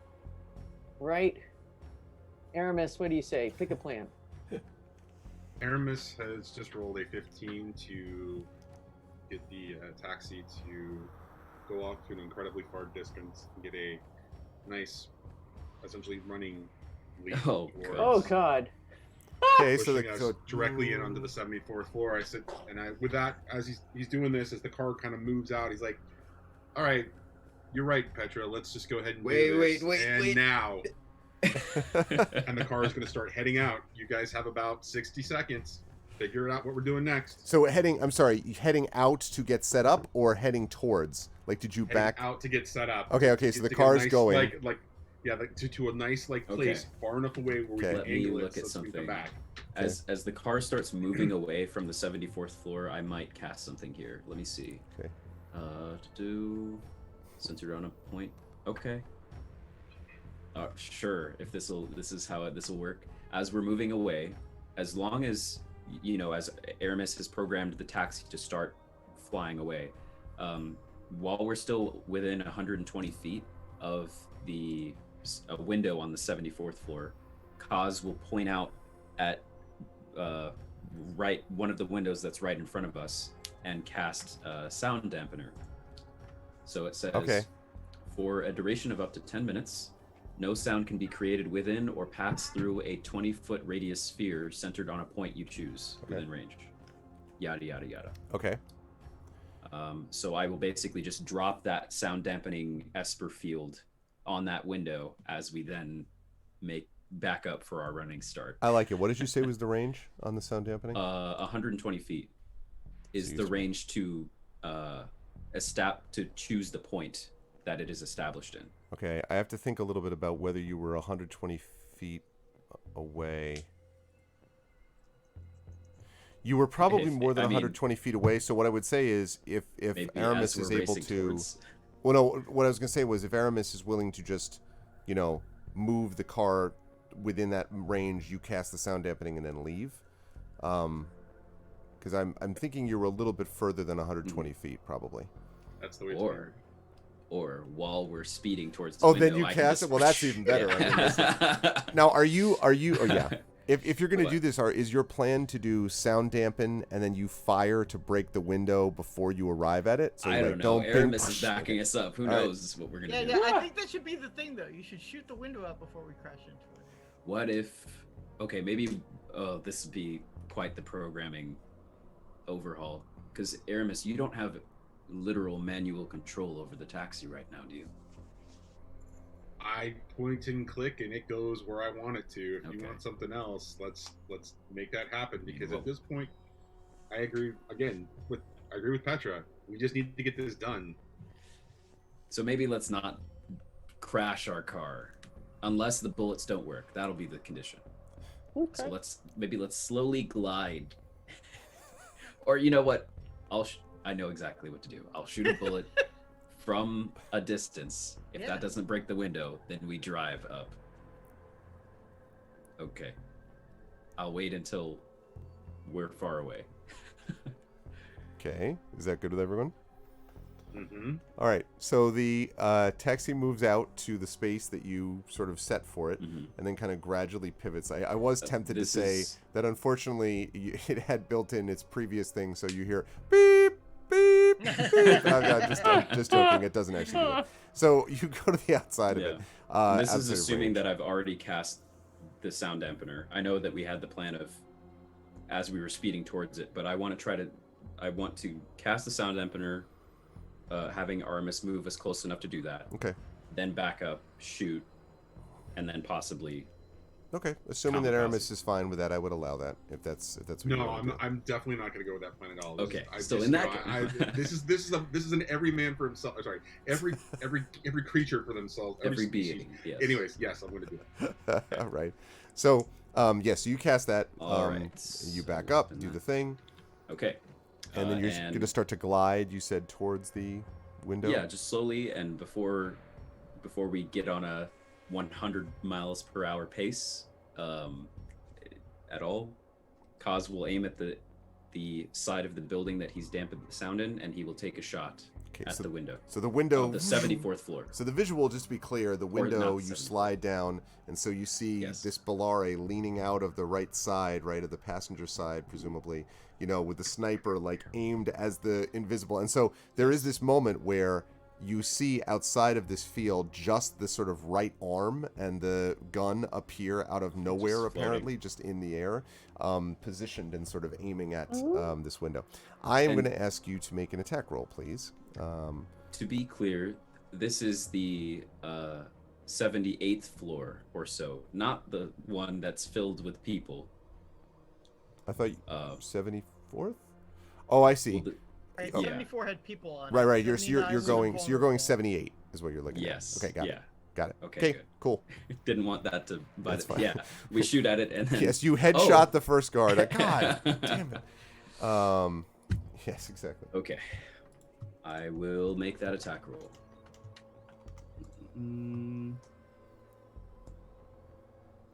Okay, +7. All right, here we go. My favorite enemy is Windows. So. That's your That's quarry. 13. Yes. Okay. Fortunately for you, Windows do not dodge very well. So your damage. You do, yes. Please roll damage. Although, yeah, go ahead and roll damage. Okay. Plus my dex. Whoa. Wow. Okay. Okay. Whoa. So there is this, and now normally you would expect this would be a, right? Instead, there's just silence as it hits that area. Of course, from where you are, you wouldn't have been able to hear it from this distance. But you can see, Kaz, that the glass spiderweb, which indicates that it is resistant but not proof from bullet attack as you close in on it. And you can see the bullet neatly in the center of the window. Interesting. So but it is spidered. I mean, it did something. Kaz says to Aramis, all right, I think I can do it myself. Can we just kind of glide in, and then right when I make our opening, we can just jump out? So Aramis doesn't say a word, it just punches it. Let's do it. Okay. And Kaz, regardless, is going to take another shot at that same window. Okay. Go ahead and make the roll again as this thing speeds towards the window. Oh, God.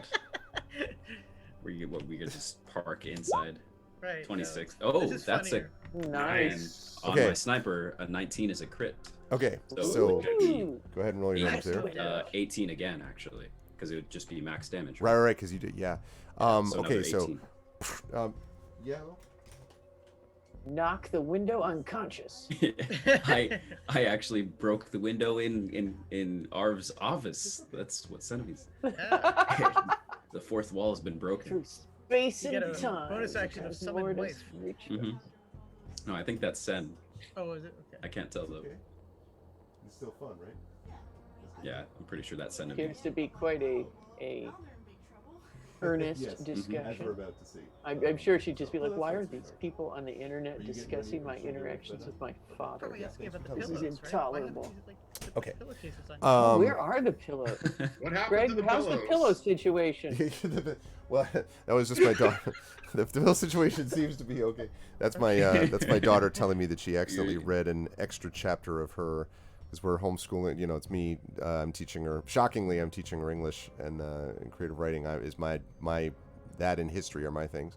So she's reading punishment for Say reading again? an extra chapter, or Yeah. No, she accidentally, because she's reading the first one that we did. I have a whole series of books set up, but she's reading the Phantom Tollbooth that we wanted, which is one of my favorites, and it was a good lead-in. And so she read an extra chapter by accident, and she's like, and I read that extra chapter, and I'm like, well, now they're in trouble. And then I was like, maybe he didn't mean me to read that. I'm like, yeah, well, that's okay. There's definitely a lot of trouble that happens in that. Anyway, so she was just telling me that they had it up. Is it okay if I read an extra chapter? No, that's terrible. Okay. Erase it from your memory. Yes, exactly. That never happened. Okay. So you did max damage on this, right? Yes. As this thing hit again. Okay. So as the cars, the thing hits again, and it again spiders, and several pieces like fall out of the pane, but it's not completely destroyed. But it looks like it's real close. I'll take another one if I can. Okay, as you're now barreling towards this thing at top speed. Every 6 seconds is basically a round, right? So, like, depending on how far we're... Well, you said he backed up about 60 seconds. Yeah. He started moving, so by the time you started firing, it's about 40 seconds. So, Okay. 40, 35 minutes. You got about 15 seconds, I'd say. Okay. And Exactly, depending, Jails. I do have extra attack. If we count by rounds. Well, Hopefully this will- I'm yeah. We're kind of a little bit, outside of it. yeah. All right, we'll see. 15 Okay. 15 wolf again. Not very. It'll Okay. definitely hit. and whoops, that's not the correct way to do that. It just bounces off. Chunk. 13. Yes. So as the car slides in and you begin to see like the inside of it, but of course there's no real noise that you can hear even outside. There's the whooshing of the wind, but you hear just a, and the glass sort of shatters, and some of it lands on the inside on the floor, and then the rest of it just sort of falls down the outside of the building.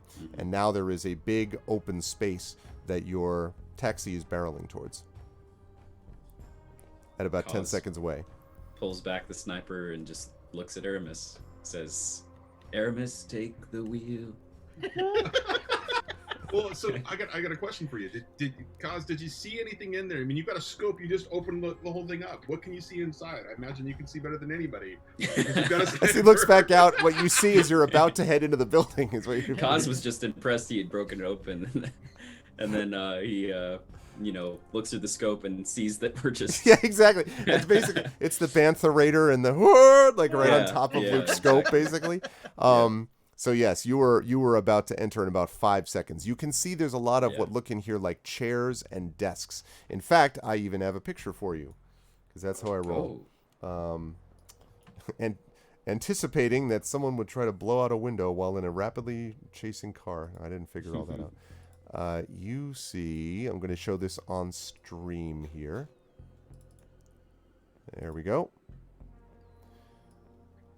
Oh, whoa. Wow. Oh. Yeah, so you can see like a now, convention this is, center. now the only thing that's not shown here is the fact that those are the windows that you see on the outside, but there are also, like, on this floor, it's not shown in this picture, but there are also chairs and desks.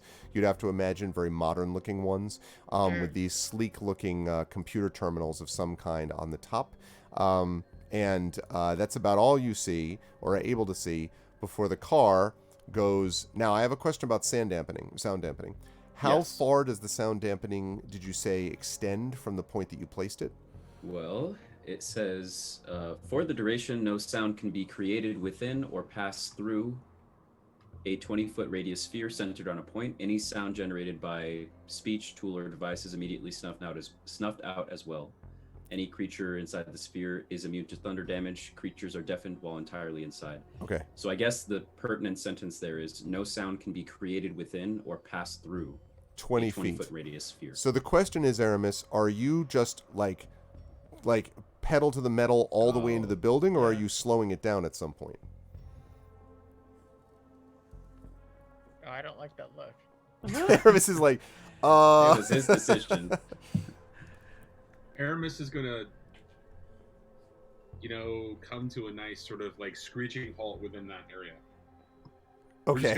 We're just gonna come sliding in and just be like, position ourselves in such a way and burst out the doors. Sounds good. Although to rephrase, he's going to try to bring this to a screeching halt No. with a computer's Do check. or do not. There is no There try. is no try. Well, The dice say otherwise. I have advantage. your remember cave. that. Remember your failure at the cave. All right, go ahead and see what you do here, Aramis, with this check. So this is gonna be a computer check. Yes, computer's check, but you can do it at advantage. Let's see. We got about an hour left. I'm gonna hold on to it. Do we save inspirations over multiple sessions? If we don't use them? Multiple sessions, but not months. So yes, if there's a second session this Okay. month, you'd have it, but not. And you only get one inspiration at a time. But like, regardless, I know what you mean. That was that first check that mattered, right? That was the first check that Okay, mattered, I was right? gonna say, It was only the first computers. It was So 20, so that was a crit success. So just your fingers sliding over it like a combination of the pop culture you love so much, Aramis, of Ready Player One and Tron. You are just light cycling over every part. I mean, you are the one, Aramis. And as the car goes over into the line, it literally stops so that the car slides over, and then you just hear as it just goes past the 20-inch radius, like the part of the car. So the car, to be clear, 20-foot radius. So the car is now inside about halfway onto the floor of this thing and halfway out. Now, your seats still lead onto the floor, but the point is it's halfway in and halfway out. If you go further, you would have gone and made a big noise. As it is, the portion of the desks and chairs that were right there are pretty much, pushed out of the way and smashed. Like one of the desks looks pretty badly damaged and the chair is knocked over, but all within that range. So from what you can tell, there's no sound that was made except for that last little psst as the car, came to a stop on the other side of it. Kaz turns to Aramis and says,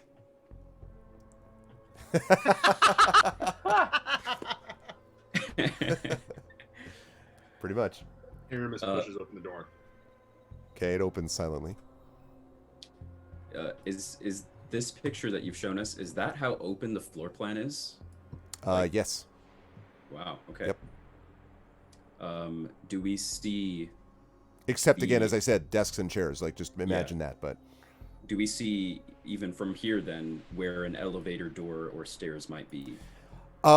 So there are a lot of these sort of chairs and desks, but you do see areas that seem to have sort of darker, I guess I would say darker regions where it looks like there's more material collected, which probably you would guess would be an elevator. Although the whole area of this building looks very kind of it looks like it was designed to let in lots of light and to look really impressive from the inside and the outside. So it's a little bit, it does not look like any sort of normal office building, that you've ever seen. But there does look to be an area where there's more density of material, basically, and where there's more, it's harder to see light, and your guess is that's where the elevator would be. Okay. It's where something is anyway, storage closet, something. So out we pour. Once we get outside of the zone of silence, I'm gonna ask Petra if she wants to give the grenades to Aramis Headless. Oh, it's not a bad idea. So I'll give the grenades to the Headless Aramis. I just like saying Headless Aramis to see whether Johnny flinches or not. At this point, it's a part of the norm. All right. And I think we all quietly get out, and if we can, leave our taxi parked halfway in, halfway out. As well,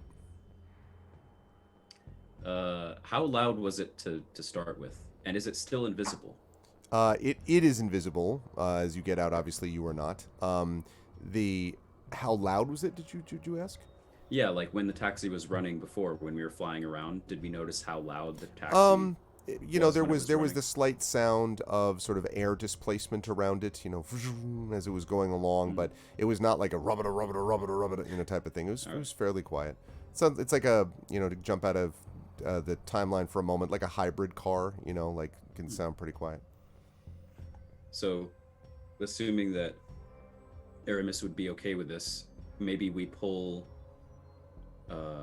the taxi all the way in and maybe even turn it around so then it's facing out. That is going to require that you make noise when it pulls out of that radius, by the way, because the radius doesn't extend very far in. You're muted, Aramis. So what we'll do a little bit is we'll back it into the center of the radius, and then we'll kind of turn it around and make it and prop it and make it ready to go. So this is then Austin Powers. Is that what we're talking Pretty about? much. But all in silence. You can do that. I'm gonna have to ask you for a computer check or two to make that happen. Are you kidding me? We're like right there. I'll take 10 and do it. But wait, are you physically moving the car? Yeah. We're gonna like pull it out, just like, you know, like Right, but I'm saying cover you're the not. But you're not parking job. hacking to do it. You're literally moving it yourself. No, we're hacking. Okay, so I'm sorry. I have a hard time believing that a small movement like this is going to require a complex computer check. But if you want, sure. Why You not? don't think that doing this is going to make because the thing is, remember, you're trying to stay within that radius. If you don't care about the sound you make, then yeah, you can easily turn it around. The thing is, that's going to get you outside of that radius. That's all. Let me change the tactic on this. Let me ask you a very basic question. Sure. Who else is on the floor? I mean, you at the moment you didn't see anyone. Yeah, Aramis is just going to make as much noise as possible. Okay, so that's fine. That doesn't require a check then. So just, you know, as it like crashes, like a bunch of desks move out of the way, chairs go flying, you know, and then gets back. And as the car is now positioned in the right way, I imagine that like one of the, you know, for some reason, some like cylindrical object or something like a plate or whatever has fallen off, and you just hear this like din din din din din din din din din din, like right as it stops. But it's now facing the other direction, and all of you are now out of the car, I believe, if that's correct. Yes? Yeah. Out of Yes. the car? And And so as you look around, ready to figure out how you're going to explore next, this is a good spot for us to take our break.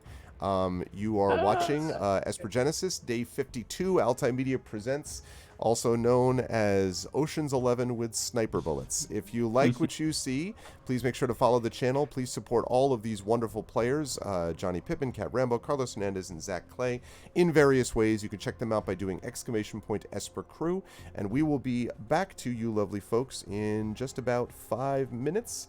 So everyone, please hold tight till then. see you soon.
Okay.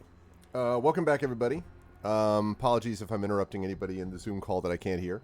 But welcome back. We are back with the remainder of day 52 of Esper Genesis. Altai Media presents, sponsored as always by Alligator Alley Entertainment.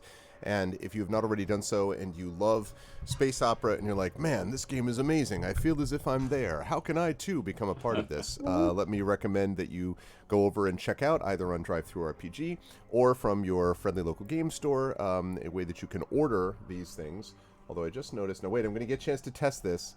Everyone's out of sync, but I think I can fix that. Let me see if I can do it. Almost. Okay, so let's see. We want... Let's see, we want to put... Hey guys, I'm sleep well. Okay, we want to put Armus down there. Yeah, that's right. And then we want to put Petra up here. There we go. And then we want to put these two... Hey, without having to do anything, I finally, in the year 2020 of our Lord, there's been a pandemic and everything is terrible, but at least Zoom allows us to move around windows in Zoom. Thank you, Zoom gods, for doing that. It's amazing. But anyway, so please make sure to check out on DriveThruRPG Alligator Alley's work. They are a local game store, which is hurting as much as a lot of businesses are in this pandemic. And so if you can support them by ordering things from them, ordering games from them, ordering, certain 5e venture source book called Tales and Tomes from the Forbidden Library that maybe a couple people in this call contributed to, if you could just do that sort of thing, that would be much appreciated. But thank you as always to the guys from AE for supporting us. And thanks as always to all of you for being with us. On we go. So the party has just entered the 78th floor of this building and has come out of the car, and the car is now turned around. There is a unholy mess in a 60-foot radius or so around the car, but otherwise it is now pointing out and facing and ready to head out in that direction, or at least so you think, because it remains invisible, of course. So as far as you know, it's still there in the same place where you left it. Okay. And I'm really tempted to say, everyone remember where we parked, because it just, I mean, it just, oh yeah, it's just too. Look for the broken window. It's too good. Did I see your comment about the Discord? Oh, the announcement I was streaming never triggered on Discord. That's interesting. No, I did not see that. You know what? You're right. It didn't actually pop up. I wonder why. Oh boy, and you know who used to be the person who was the genius of Discord was Kilobyte, sadly. So I'm gonna have to think about who we can get to coordinate that, because it's just been kind of humming along, and shoot. All right, thanks for the heads up. I appreciate it, Rock Out. I'm gonna have to find out what it is. Yeah, no, there should be a Discord notification. There should be an announcement about it, and it wasn't there. All right, thank you. I'm gonna have to double check and see what's up with that. I don't know the details about it, but let's see. Check Discord bot. Discord announcement bot. Yeah, thanks, Rock God. I'll check that out. Okay, so now what? Where is the party headed? So you, again, mostly what you see in this picture is what you see there. There are, as I said, desks and chairs and, computers on that, but otherwise that's sort of the feel of the place. Very sleek and modern and impressive looking. You also notice that on a number of the inside there are these vid screens that just at the moment have still pictures of the interlocking AM that you've seen everywhere, has been there also. So, just a quick scan of the area to look for exits, staircases, elevators, security cameras, like basically a scan of the area. Okay. So let's see. Let me have you make a perception check for me, please, as you're looking around here.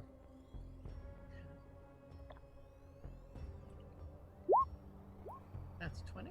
Okay.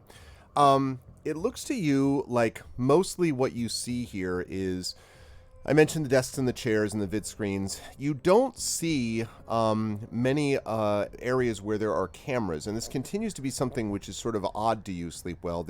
You don't know why there would not be cameras at this place, but there don't seem to be any obvious ones.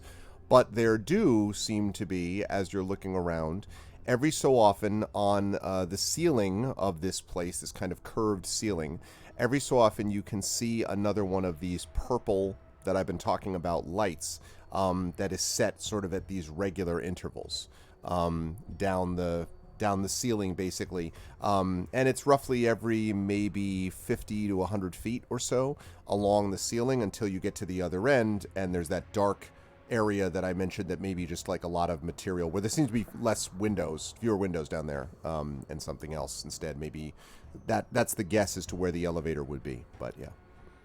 Okay. So, like, am I close enough to see one of these things? Like, am I, like looking up? Can I? At the moment, you're not, but you could walk up to one if you wish and be able to look up. Yes. Yeah, I mean, I don't really want to get too near one. Okay. I guess. Yeah, I mean, Would if you like could to move walk close up enough to the motion sensor. Yeah, well, like you could move close enough that you could see a little bit more clearly, although it's right up at the ceiling. It appears to be what looks like, as you look closer, Sleepwell, a cluster of 3 kind of purplish lights within this, basically this shield, I guess you might say, that's covering all 3 of the lights. And you notice, as you're looking at them, that the lights seem to be faintly oscillating, sort of cycling 1, 2, 3, 1, 2, 3, 1, 2, 3, as you're looking at them. And is it red, blue, and green? No, they're all purple, but like they're just, They're all purple, purple, okay. like they're, in sequence they're lighting on a regular interval. Interesting. And I've never seen anything like this before. Nope. And we see no other people around? No, you do not. It looks dark on this floor. I mean, I should say not dark because there's, the light, but I mean, there are no obvious, like, electrical areas on. There's, the computer screens seem to be on, but they all have that same AM, interlocking thing. It looks like this floor is currently not being used or is closed down for the day or something, but yeah. Uh-huh. So, I kind of turned to everybody and it's like, well, I guess we're going to find out if these chips work or not. I have a feeling that these things are just going to detect motion, and they're probably some way to monitor us, but since we have these chips, I mean, I guess we go forward.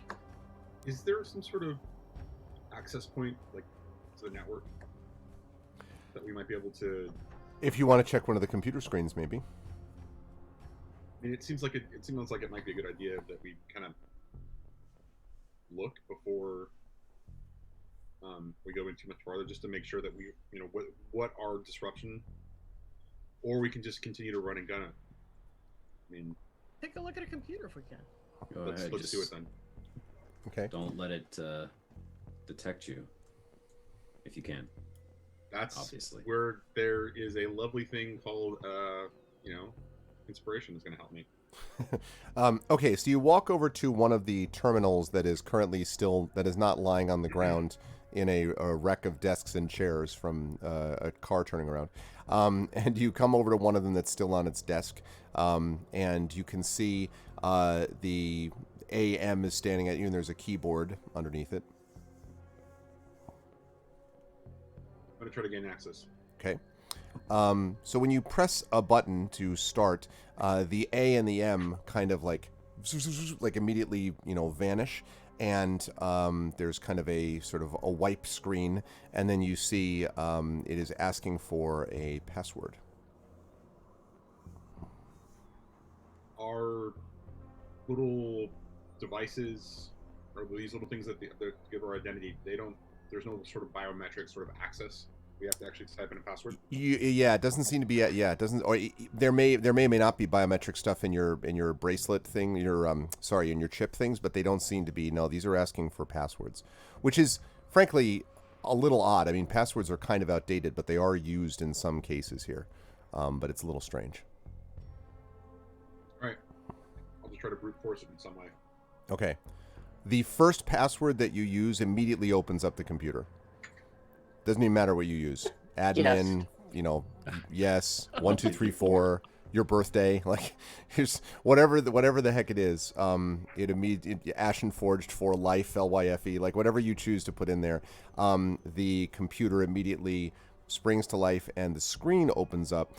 But the sort of screen that you're looking at has again, you've got this keyboard underneath the screen, and the screen seems to have a couple of icons on it, and there's one that says demo, and then there's another one that says shutdown, and that's all. And the background is again the AM, that this is set against. Before I do anything else, do we have a sort of an idea of what the 78th floor was based on the surroundings? You said it was an office setting, but It looks like an office setting. Rows of desks and chairs, many screens, computer screens. It looks like kind of an office environment. But yeah, Oz go ahead. Sorry. would like to actually, as a hunter, he doesn't do this quite enough, is going to kind of pass through the cubicle spaces and the spaces between the desks and look for traces of when the last time people may have been here was. Make an investigation check for me, please, Kaz. Could I alternatively use survival? Since this might relate to tracking and tracks or traces left behind of things. Okay, sure. Tracking or traces, yes. nice. Thank you. Oh, merciful dungeon master. It's Space it master. was the right call. Mercy didn't come into it.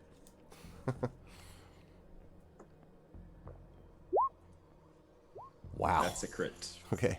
Whoa. In the year 2032, there was an ant did make its way across. I know where the glass was made. I know where the cups were made. Let me tell you, Kaz, as near as you can tell, you may be one of the first people to set foot on this floor. There are possibly, you think that you may see traces of what might be boot imprints, like, boot imprints, like military-style boot imprints, but not, regular office clothing, even for this century, type of imprint. You also don't see anything. The chairs look, besides the ones that you moved out of the way, don't look as if they've been pulled back from their desks. The desks themselves don't look as if they've been shifted around from their just regular order.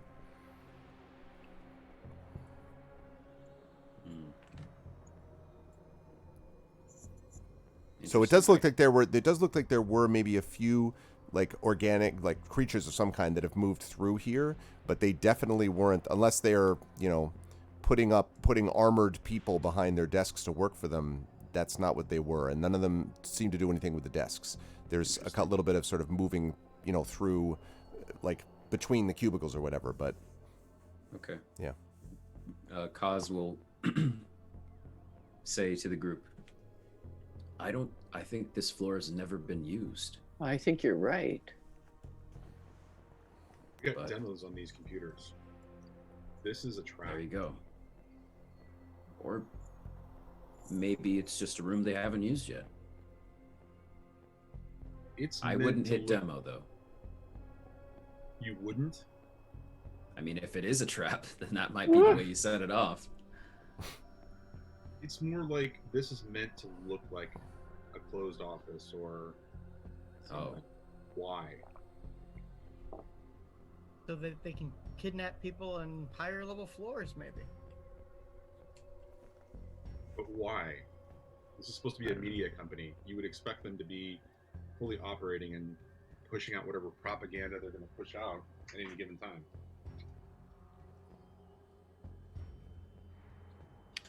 I don't know. Maybe this floor is literally for a demo of something that they haven't released yet. I mean, these are the same people that were working on the virtual, visors that we're gonna take over the bastion.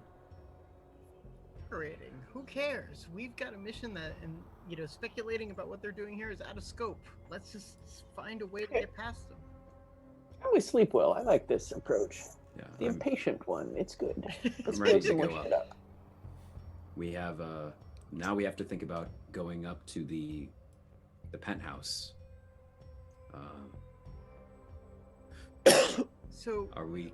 yeah, so like basically I'm sort of like looking above and I'm trying to see if there's a way that we can sort of like press ourselves against a wall or something so that we can avoid as many of those purple sensors as we can. So there's really more window than wall. You could press up against the desks maybe, and try to make your way through, or you could press your way against, once you get past the broken part, the window and try to make your way. But there's not really much of a wall. Like, it's pretty much windows all around for the most part. I'm gonna actually go up to like the nearest desk. Okay. How heavy is it? Is it like one of these lightweight things, or is it like a big monster? I wouldn't say it's a big monster. It's you know, you can definitely move it, but it's got a little heft to it, I would say. So what I'm thinking, I'm gonna sort of like demonstrate this to everybody. I'm gonna get under a desk, basically like put myself under it and then move forward with it. So basically I'm humping along with it, with it as my shell. That's difficult but doable. Weird, because are these purple things that may or may not be motion sensors, are they only along the glass walls, or are they also like in between desks and on pillars that are holding up the building? Or they are mostly in the ceiling. Oh. And they are essentially spaced out in kind of like every 50 to 100 feet across and down. So like, sensor, as you go down. So could we feasibly try to situate ourselves like, well, actually, because we just crashed in from a window. Yep. Does the nearest sensor start at the window, or is it 50 feet away? It's about 50 feet away, actually. So I turn to Sleepwell and say, maybe we should just slink across this window line, and because this seems as far away a point as any. I'm sorry, that's what I was trying to do before, but I'm sorry, I just got the impression that wasn't going to work for some reason. Well, I mean, maybe I don't follow. What? I don't understand. What do you mean? Basically, we want to avoid the sensors. So if we Right. can hug the, I was saying the wall, but then you said it's more window than wall. But like, if we hug the windows, basically, we can avoid the sensor. I don't know that you're going to be able to avoid them entirely, but because you don't know how far the effective range would be. But you would definitely stay away from one set of them. Like if you walk just down the middle, you are going to be literally walking through every, all sensors would trigger. So at the very least, if you hugged one window, you would avoid one row of sensors completely, yes. The other one might still pick up on you, though, because it depends on, you don't know what the effective range is on those sensors. Still having a little trouble picturing it, because like if they could pick up on us, they would have immediately picked up on us. Well, we don't know through, what their effect is, though. Exactly. Who knows if they go beep boop beep boop beep, or Right, if they're right. if they already know and it's silent. So okay, so maybe I'll go back to my original plan of like getting under a desk and kind of humping under it to like make it not easy for the sensors to see Okay. what shape we are. All right, so you're going to do that. Are you doing that while the others are watching? I'm trying to demonstrate to them, they're not the fastest on the uptake, so I need to sort of like show them how to do these sorts of things. Okay. Oz looks down at Sleepwell, slowly scraping this desk forward. Says, "Sleepwell, what are you doing?" We're avoiding the sensors this way. This way they'll detect motion, but they won't get a body image of us. Can they do that? Yeah. He says, as if he knows the answer. Does Sleepwell have to make a deception check, and Kaz makes an insight check? Let's do an opposed check just for fun. I don't even care what Greg Okay, says. cool. I'm doing an opposed check. What is my Wonderful. deception? My insight is super high. Is it really? Shit. Yep. Well, lower it. Do it at disadvantage. I'll do it at disadvantage just for you. And I'm doing deception, which isn't that great for me, actually. Okay, that's a 13. Hold on. 3, 2, 1. 15! Sounds good to So- you, Kaz. I mean, like, seems Kaz- totally reasonable, and Yeah. I mean, Kaz turns to the rest of the party and says, "I've never had to deal with these sensors before, but hey, if they don't know that we're coming," and he, his 7'9" suit, crunches himself under a desk and starts to use it like Scooby-Doo cover. So I'm curious what Petra- Petra and Aramis are doing during this. Yeah. So one of the Petra's abilities that she has is, and I'm going to read this because I don't believe we've used this before. Electromagnetic pulse. Ah, As an action, you unleash a pulse of energy from your harness, directly affecting all automatons and constructs within range. I'm going to skip all the stuff about those. In addition, any unshielded computer panel or electronic device not worn by another creature is rendered inert until the start of your next turn. So if you would like me to turn off these sensors for a turn, I believe I could. so I use the electromagnetic pulse all the time. Like that's also Ah. a power I have. Yep. But I didn't think it was going to have the range to affect as many of them as we would need them to, because these things are all over the place. The other problem is time, Petra, because a turn is actually not going to be very Damn long it. when out of combat. Okay, fine. Fine. It's a good idea. I mean, it'll Yeah, it'll work a little bit, just not maybe as much as you hoped. Hmm. Oh. I point to Petra, like, get under the desk. I'm large. I'm 7 foot tall. I'm not going to fit under that I'm taller than desk. you, Petra, and I'm trying. As I'm like halfway. This works, you know. Aramis is just So I'm getting going to lost. gaze down at Kaz and quirk a hairless eyebrow upward and kind of be like, do you really think that's... This is a good idea. I don't know Sure. And I will find a desk. You bet. Okay, so 3 of you are now doing this. Aramis, are you following suit? Aramis is gonna walk over to the elevator. Oh, I'm gonna shoot Aramis. Okay, Face! so, right, so you're gonna walk over to the elevator. So for everyone else is like, so as he walks past, I just want to point out the visual. He walks past them as all these desks are like, you know, as you go underneath each of the purple things, Aramis, each of the purple lights, you can actually see that the lights seem to cycle, like, and then stop as you pass, like as you go underneath. So it's almost as if they're like, well, you don't know what it's like, except you see the lights cycling and then stop as you go underneath and then begin to cycle once you pass again. Aramis continues along and makes his way to the elevator. Okay. So do we in our special way. In our special way. Dum, Very dum. slow way. Aramis arrives. About 10 minutes later, 3 desks emerge. 4, remember, headless Aramis. Oh, I'm sorry. I didn't know. No, wait a minute, though. Okay. Headless. All right. Yeah, sure. So Carrying headless 3 Aramis, grenades. too. So, you know, all the way down, you can see there are now like scrape marks along the floor as well, wherever. So you've gotten here, and Aramis, how are you standing, Aramis, by the elevator as they arrive? Back to the wall, Yeah. arms crossed, Mm-hmm. legs sort of just like, positioned in a way that I'm just sort of leaning on one and kind of, I like the idea that Sleepwell doesn't know you didn't listen to him until this moment. So, like, you get out of the desks and Sleepwell just emerges and you see Aramis is just there. Shaking my head. It's like, Man, I've read a book already. I mean, it was a short book, but I read a book already.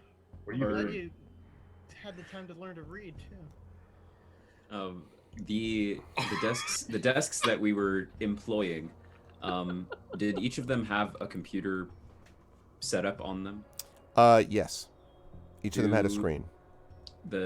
Assuming that is there a mouse and keyboard is how these are used? There is a keyboard. There's not a mouse. How would you determine where to click things then? Is there a trackpad of some sort? That is a good question. All you did so far was the password popped up. Aramis typed in a password and then it just popped at the screen, but he didn't do anything else. Mm-hmm. Okay. How big is the keyboard? Just like normal keyboard size? Yeah, decent keyboard size. Like, Okay. I can't show it. Yeah. You know what I mean? Keyboard. Can Kaz disconnect a keyboard and take it? Sure. I think you could do Okay. that. I You do so? put it in my backpack? Well, yeah. How? I mean, like, are you just you have other things that you're carrying? Yeah, with you, though, so. I'll attach it to my hunter's rig or something. That's fine. Suddenly, this has become some bizarre Mad Max thing where you just like everything is repurposed. Okay. Zephyr Core keyboard. Okay. Death Stranding. Your new name is Jack-In. Is your new neuromancer name? Okay. So you have this thing, okay, and you're now there with it, and Aramis is standing by the elevator. Well, did you at least call it for us while you were waiting? No, I didn't know how long it was going to take you to bump and grind along that way. Let's not take the elevator if we can avoid it. The thing is definitely going to have cameras. Let's definitely monitor elevators. Let's look for a staircase. And why wouldn't they monitor a staircase? They would definitely detect movement in an elevator. We can at least get a shot at a staircase and take a look at like what's in there. This is where the electromagnetic pulse could come in handy, in fact. Why don't we just scale on the outside? You know, we'll like use like some Mission Impossible thing, and we'll suction cup our way up to like the Mission Impossible. What are you talking about, old man? I think. Have you already given up, Aramis? This isn't impossible. We can do it. I think we have a pretty good shot. You guys took 10 minutes to get across the room.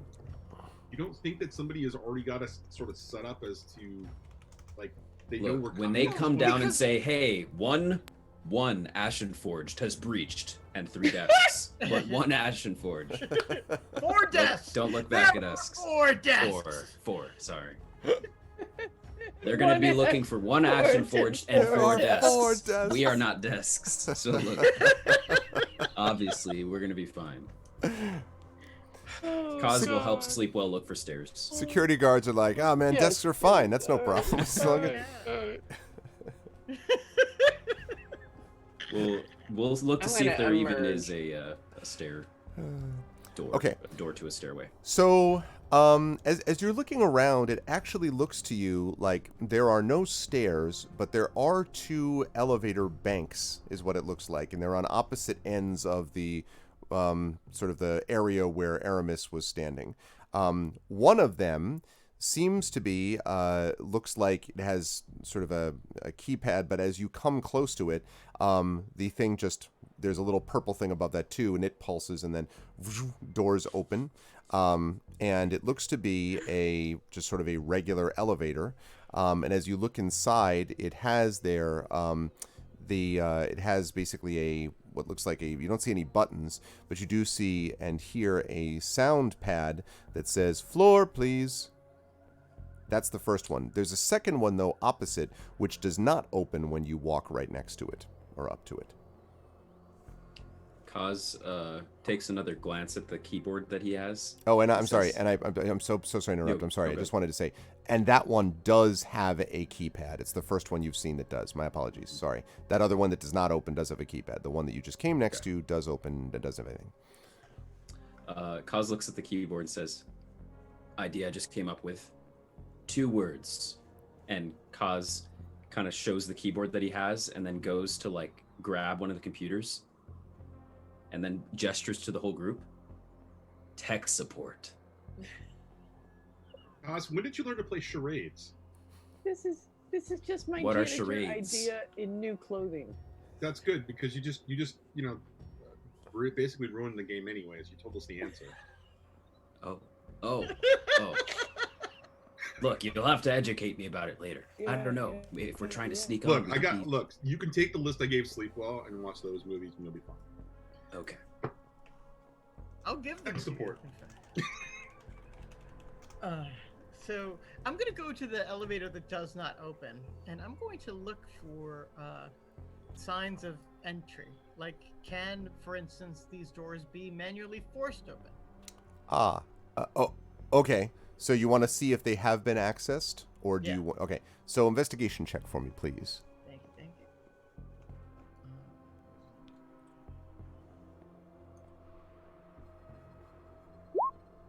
Not a very good one.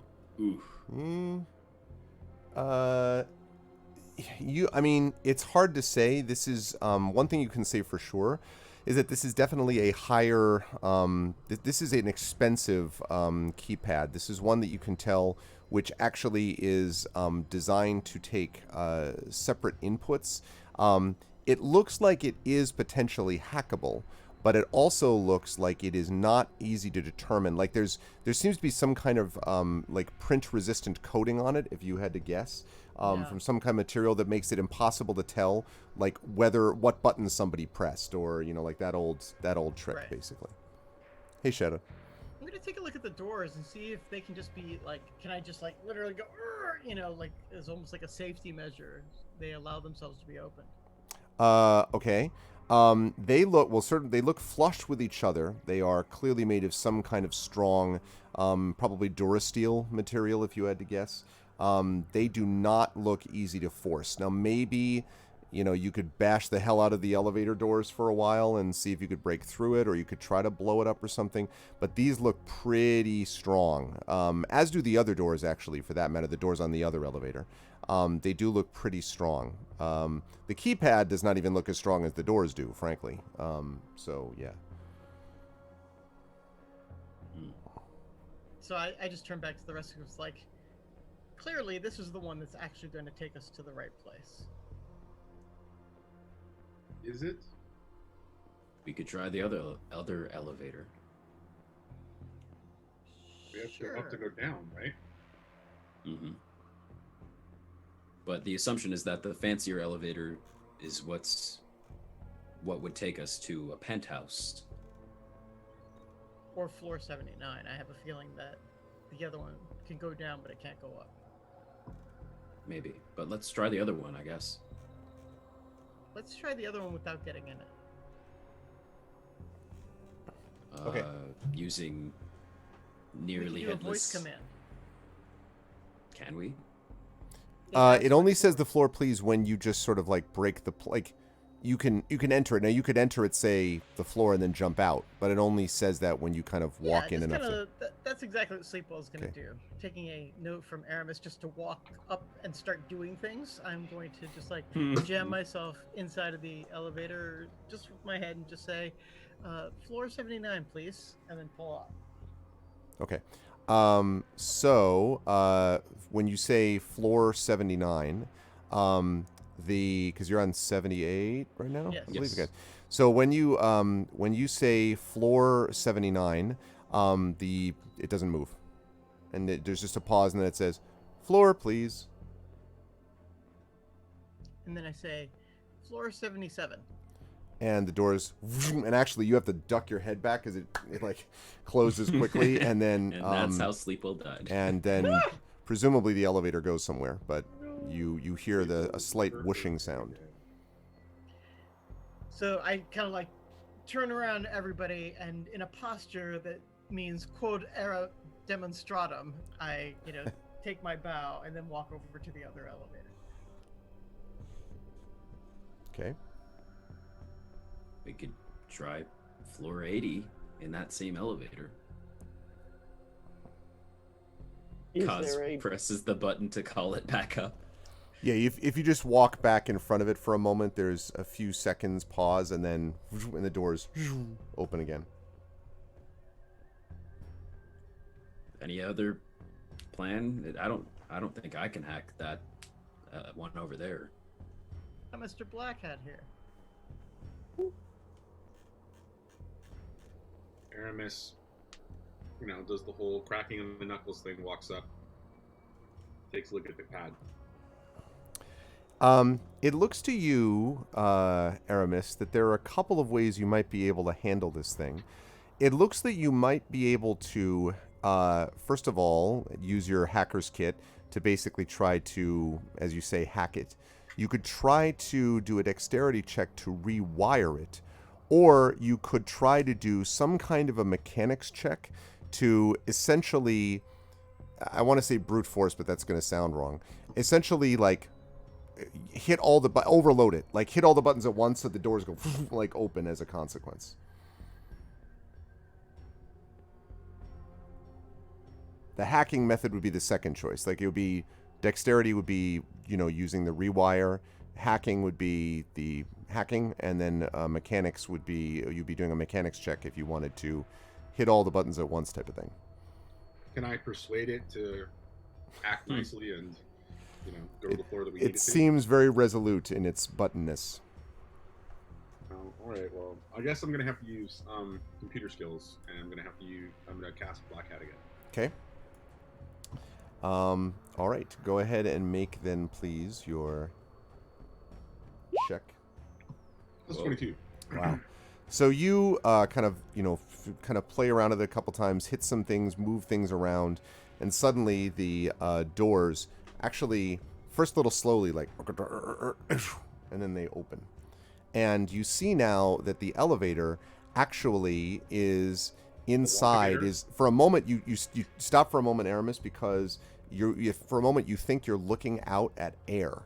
Like, it looks like you're looking just outside of the building, like you just open a door to the outside of the building, and then you realize that this elevator is enclosed in absolutely crystal clear, some kind of crystal clear plexiglass substance, so that it's as if you're stepping into nothing, like a cylinder Willy of nothing. Wonka's elevator. Yeah, basically. Great class elevator. Great. Are there any controls inside that are detectable? There are not. You don't even see buttons or anything of the sort.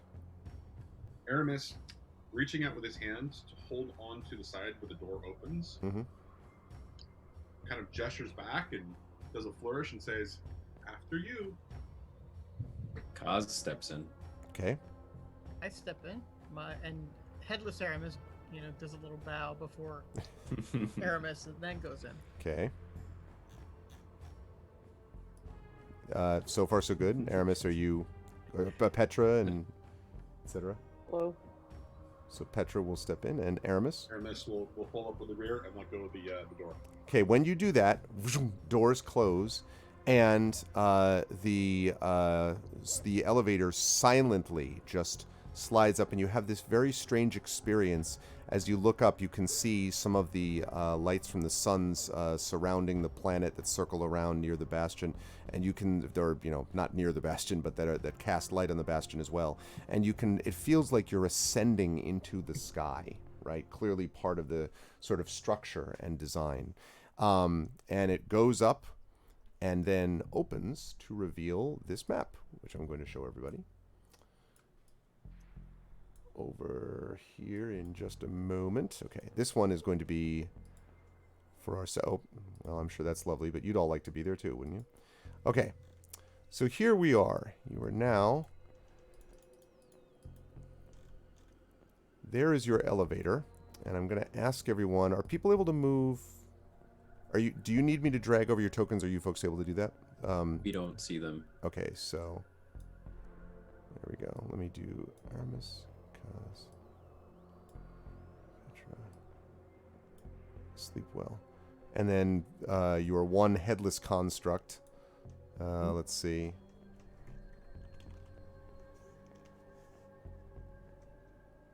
Okay. Let's make it like... This is going to be the best I can do here. Sleep well.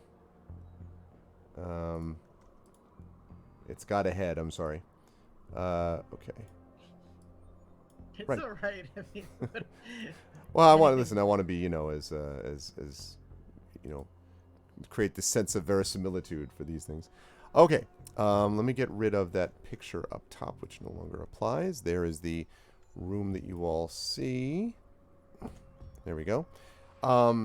And so the door opens. Make sure I got my map here. Yes, the door opens to reveal a hallway. Number. Yeah, ignore the number, please. Sorry. You see the number 1. You see a hallway which extends here east and west, and you can also see that right here. Did I just hear? Is that Yoko Ono? that's what I I don't know said. what's going on outside, honestly, but yes, that was the question. I was like, It's like you see Yoko. I really outsider. want to show Yoko Ono now. I know. It's like I feel like that's- Johnny, that's our please go boss for out. this Is it game. Yoko? Let us know. Oh man. Oh, man. I'll be right back. I just- see him. It's Yoko. I mean, because just in case it is Yoko Ono, Wait. you got a Well- boss battle of your own to deal with. Dude, he's in California. Anything It's very can true. happen, right? You know, at least that's my vision of California. I live in Seattle, so we just kind of He just needs to open the smoke a lot window. of weed, basically. Just needs to open the window and just yell, "Woman, I can hardly express my mixed Okay. Let's see. Why So can't wait, Arb, you have to wait and let Johnny tell us if it was Yoko Ono. Oh, okay. Yeah, or please. not. I'm sorry. No, the answer is it was not Yoko Ono. Was it anything close to Yoko Ono? Like, Okoyono? yeah, exactly. I'm devastated. It's Yeah, that. I Bono. don't know. Bono. And as somebody who's actually seen Yoko Ono perform, yeah, no. Yeah. No. Oh man. Okay. Sorry. All this time while you've been doing this, I've been looking for a suitable figure. You know what? I'm just gonna put this. This will be. I'll just use this random Lego. That'll be. Yeah, sort of. Yeah, you can't find the right Lego guy. I guess I'll use General Grievous. I guess This dinosaur will work. I don't know. Oh man. Okay. There we go. Use the Kanasi token Yeah. again. That'll make us appeal. Yo, fuck, the Kanasi. Oh shit! No. It is the Kanasi. Wait. No. It's not a Kanasi. Oh man, I really regret. Here you go. That's what you see. See, it's right Oh there. God. Just- Good. Hi. No, I'm just sorry. Oh, Fun with. Yeah. Sorry. Stop teasing us. Okay. No, I'm totally joking. That's not at all. So, what you see behind this desk here, which is over to the western side, there is a decorative reception area, and there's a security desk which is positioned along the west wall. And as the elevator opens, and he sees you, the Well, person does he behind the see desk. us? Yeah, he does, because he's looking, when the elevator door opens, like, he looks up immediately and looks at it and says, "Yes, what can I do for you? What may I help you with?" This looks like maybe an Ashen Forged, if you had to guess, but you can see that he's wearing a, basically like the equivalent of a, sort of, it would be a 21st century version of a security suit with the AM on the lapel, and you can see several rather large-looking weapons that seem to be mounted onto the desk here, and on here. He doesn't make any move towards them, but he's very clearly looking at all of you, waiting for an explanation. And just for objective clarification before we do anything, as we went up, did we see how far, like what floor we're on right now? It was not going up for long. It couldn't have been more than 1 or 2 floors, but you don't know if it's 1 or 2, but no more than 2. Of course, because there's no more than 2, but It definitely went up, and it only went up 1 or 2 floors, but you don't know for sure. If you had to, I mean, yeah, it's impossible to tell. It's impossible to Okay. tell. Just tell him we've got some sort of appointment. I think. Like this. Yes, can I help you? We have an Cause- appointment. An appointment with whom? Kaz will step out and Go ahead and do so, Kaz, so we can see that, oh yes, please. Kaz will step out with the keyboard he just got and hold it strangely like a gun. Strangely. And as he steps out, seeming not overly comically robotic, but perhaps a bit less smooth and humanoid movement as Kaz usually does. Okay. Perhaps emulating the Bellare he had met at the other part of the Bastion, who seemed very stoic, and kind of like does a shift of a turn towards the guard and says, "Tech support was requested. Is this the 79th floor?" And so the guard kind of looks you up and down and says, "No, as you should know from the elevator that you just came out of, this is the 80th floor. What's your security number?" "I am procedural unit 19876. I have been hired in by Zephyr Corps to give tech support to operations on the 79th floor. And he sort of looks at you. Make a deception check for me, Kaz. Okay. Guys, Now would be a great time for some inspiration. Hey, everyone speaking out of that there. inspiration oh, chat. inspiration! Inspiration. I'm Help not us sure if there's pull much this off. else that I can do, though. There may be some inspiration that'll come your way. Let's We see. do have Oh, Gifted. Shadow Aradinel has inspired Yay! Kaz. All right, Wonderful. nice job, Thank nice you. job, Aradinel. Okay, Kaz, Okay. you've got inspiration for this Yeah, I deception check. definitely need it. And you said is he Ashen Forged? Was it? You think so? Yeah. Okay, that if I had chosen something differently, that would have had bearing, but it doesn't. So here we go. First roll. Usually, how this works: first roll is great, and then the second one sucks because that's how advantage always works. Okay, we'll see. As I said, but hey, a 14. Pretty So he kind of looks, Thank at you, you and Rudy. then says, he sort of nods slowly and he says, "Well, the 79th floor can't be accessed directly. You'd have to go around the other side here. If you move down this hallway," and he points down the hallway. He says, "If you basically, and sorry, I'm sure that's really helpful." Points down the hallway. Points down the hallway this way, to the east. Okay. And he says, if you just follow that directly down and then straight over, you'll find what you're looking for. He says, is there a specific tech support? We didn't ask for it up here. I mean, who is it that you're specifically trying to I help am not tech-wise? authorized to tell you. This is not the 79th floor. Thank you for the information. And Kaz will turn back and say, this is not the 79th floor. And then turn and continue walking off by himself to go ahead. Okay. Now, when you Nervously. all come out, the guard behind the desk says, "Wait a minute. What are all you doing here?" Kaz keeps walking. I'm Sorry, just going to say this is not the 79th floor and follow Kaz. guys. Okay. Are you all doing the same thing, Aramis and Sleepwell? Kind of waiting for Aramis to act. Aramis steps out, kind of looks around, and says, "Oh yeah, this isn't the 79th floor. When did that change?" And moves. Okay. I need deception checks out of the three of you who just made these. Well, but hold on a claims. second. I want to have Headless Aramis do something here. So Oh, all right. Yeah. I mean, I right. yeah. I didn't know that Aramis could deceive without a head, but I you know. So at Deceiving this point, Aramis. I'm gonna have Headless Aramis. I like the fact that you always say headless Aramis. I just want to That's kudos the defining to this. distinction. All right.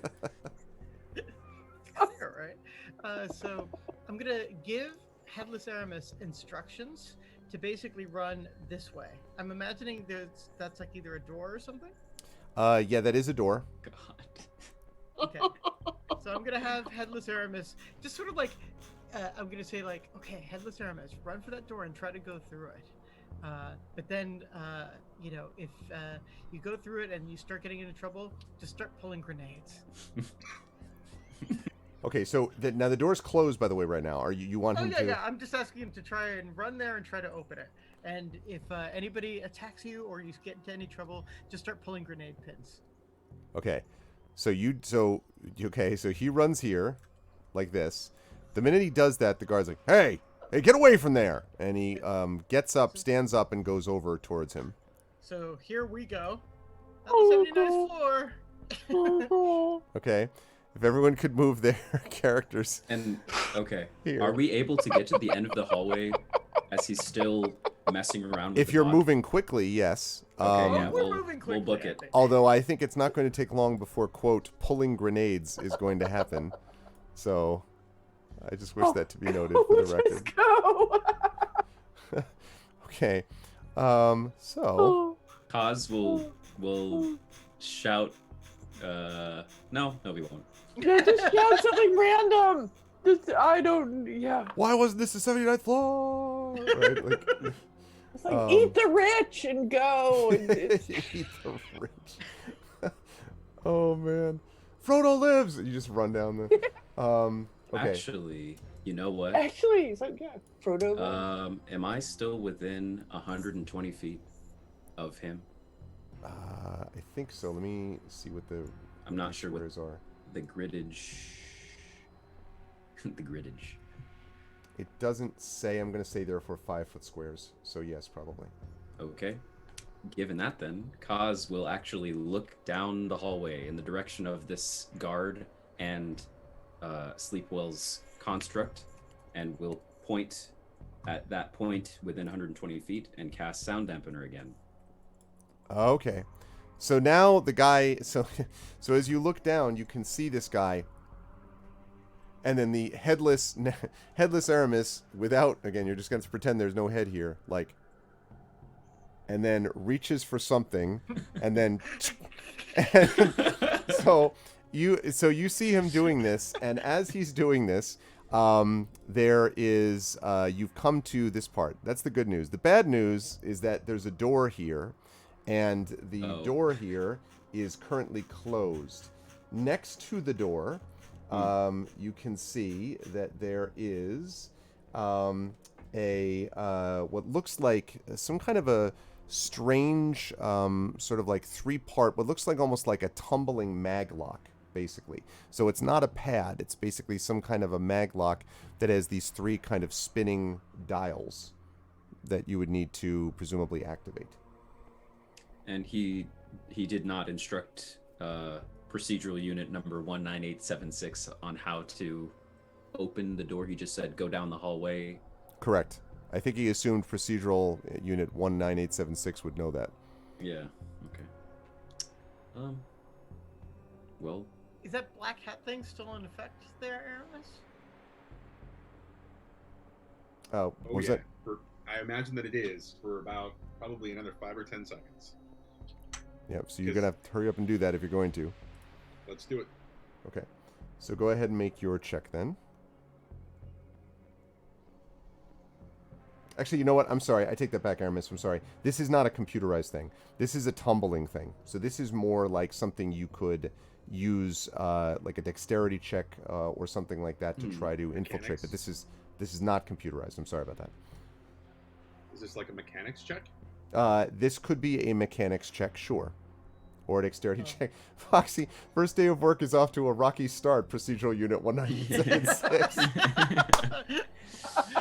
I think he's having a bad day. You should ask Headless Aramis how his day's Oh, going. God. Wow, My boss just told me I had to pull a grenade. You had a bad day. Just take a bad day. If Aramis is going to try to mechanic open this door, then Kaz will help him. Well, but I think Sleepwell is going to really want to interject here and say he has a very, very high mechanics check that he can use here. Sure. Go for I've it. got a +3. It's not proficient, so if you've got something better, Carlos, I'd go with it. Yeah, I'm +7 on that. Go for it. But I'll take support you. assistance.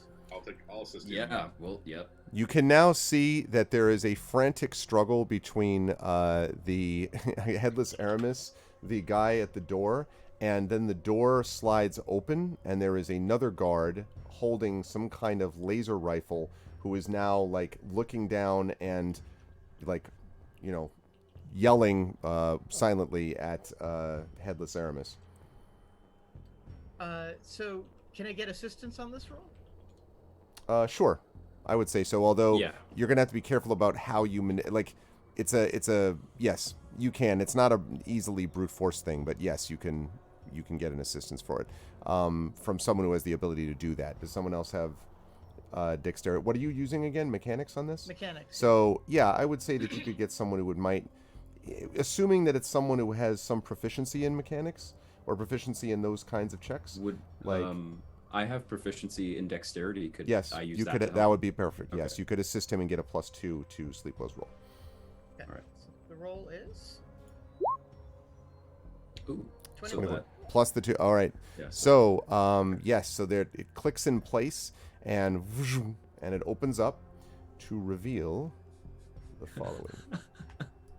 And as you look down the hallway, suddenly there is a flash, and the next thing you see is at the end of the hallway a smoking black mark on the ground.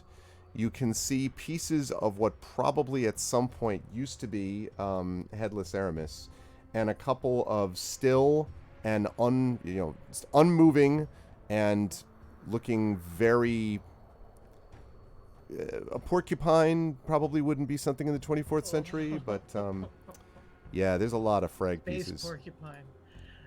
Mm-hmm. All So silently, of course. Yeah. I pay respects to Headless Aramis and move through. Kaz will be the last one to enter through the door. Before he does, he's gonna look through his sniper scope to see the door that second guard came out of, to see if more guards are coming, or like what that room might be like, just from a zoomed in glance. Okay, let me talk about the hallway that Aramis is about to walk down, and then I'll tell you about that thing with the guardhouse. So there are this hallway. Are you actually moving like that yet, Aramis? Or are you waiting to see what it looks like? I'm waiting to see what it looks like. I was just being, a little. I Okay. mean, come on, it's a A three. little Threes frisky. are really attractive. I think I'm just gonna jump in for the 3. A little frisky. The number is 3. Okay. No, but if everyone could be back at this door, because I want to describe what it is you see. And then I will talk about what Kaz sees. So there are wavy wall patterns and a shiny marbled floor are the only notable aspects of this dimly lit hall. The hallway is otherwise sparsely decorated. So basically, there's no, like, it just seems like a hallway. Now, I need to ask here, actually, I need to look at a couple of character sheets.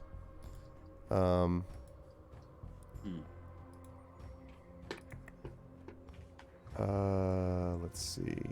We can see you're looking at Aramis's character sheet. No, I'm looking at other things now. We're all looking to see what you're looking at. Yeah, I know. He's got a mattress in case you need to know that yeah. about his inventory. Look, That's okay, because Kat, I've got that pillowcases one and time- pillows, so that's all set. I'm good to You need go. to use that in a mission at least once before the campaign ends. Yeah, no, for This sure. is why you need to log in, Johnny, because I don't want you to. There was a lot of speculation about that mattress. I'm just gonna say this: we're on the 80th floor. It's an inflatable mattress. I mean, has anybody ever seen Indiana Jones in the Temple of Doom? I'm just saying. Okay. So, No, old man, nobody except you has seen Indiana Jones and the Temple of Doom. First, you're man. saying this mission's impossible. Yeah, Then you're now. saying And then you're saying it's It's the Temple of Doom. Doom. Now it's a What Doom is temple. this? this is obviously a skyscraper, not a temple. Yes. Okay. Yeah. I worry that your addiction to these old things is just skewing your worldview in odd ways. Okay. So that's what you see. I'm going to talk about what Kaz sees in a moment, because what I understand that you did just now, Kaz, was you look down the hallway, you look down the hallway where the security people were first, right? Just blew up. Yeah. Right. And then you're going to sort of pivot then and look back down the other hallway. Yes? So you're going to do both? Oh, yeah, sure. I assume. I'm asking. Is that what you're doing? Pivoting sounds reasonable. Yeah. Yes. So down We this will way, pivot. The way we came. down the way that you came, you can see through the door, besides a now pining for the fjords Headless Aramis and a dead guard, you can see what looks to be like some kind of a small, if you had to guess, maybe like a security station, because you can see a couple of like terminals in there that look like, not like the whatever the heck the terminals were on the floor you folks were on before, but I mean like an honest like console, type of console that's in that room. When you pivot back, what you see in the hallway that's to the north is what looks like red crisscross lights. And you only see them because these are giving off some light version of heat. The rest of you don't see this, but you sure do, Kaz. The entire hallway is webbed No. with these Mission laser I lights. see this Impossible, because huh, of my buddy? infrared. Yep. Okay. And in curiosity, no dark vision would not see that. The moment I see that, has any member of the party unfortunately stepped in yet? No, as far as I know. I immediately call out and say, "Don't move." And I lower my scope just to make sure it wasn't like a, refraction of the light. Nope, it's definitely not. So, I'm going to assume you're all here. Yeah, yeah. Are these beams along the floor, or are they like true Mission Impossible, like shooting from the walls in every direction? Like, how are they arranged? I will show you. They are. I'm going to, God help me, freehand these. Okay, so it's like. No, I don't want that.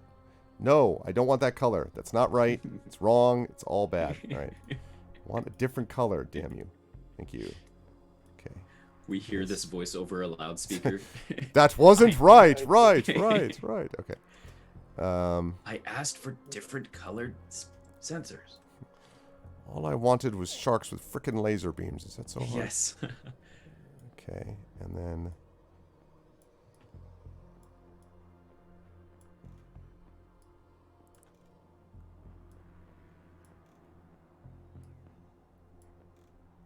And.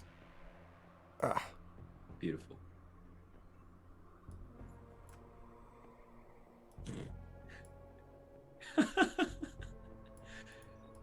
Those are lasers?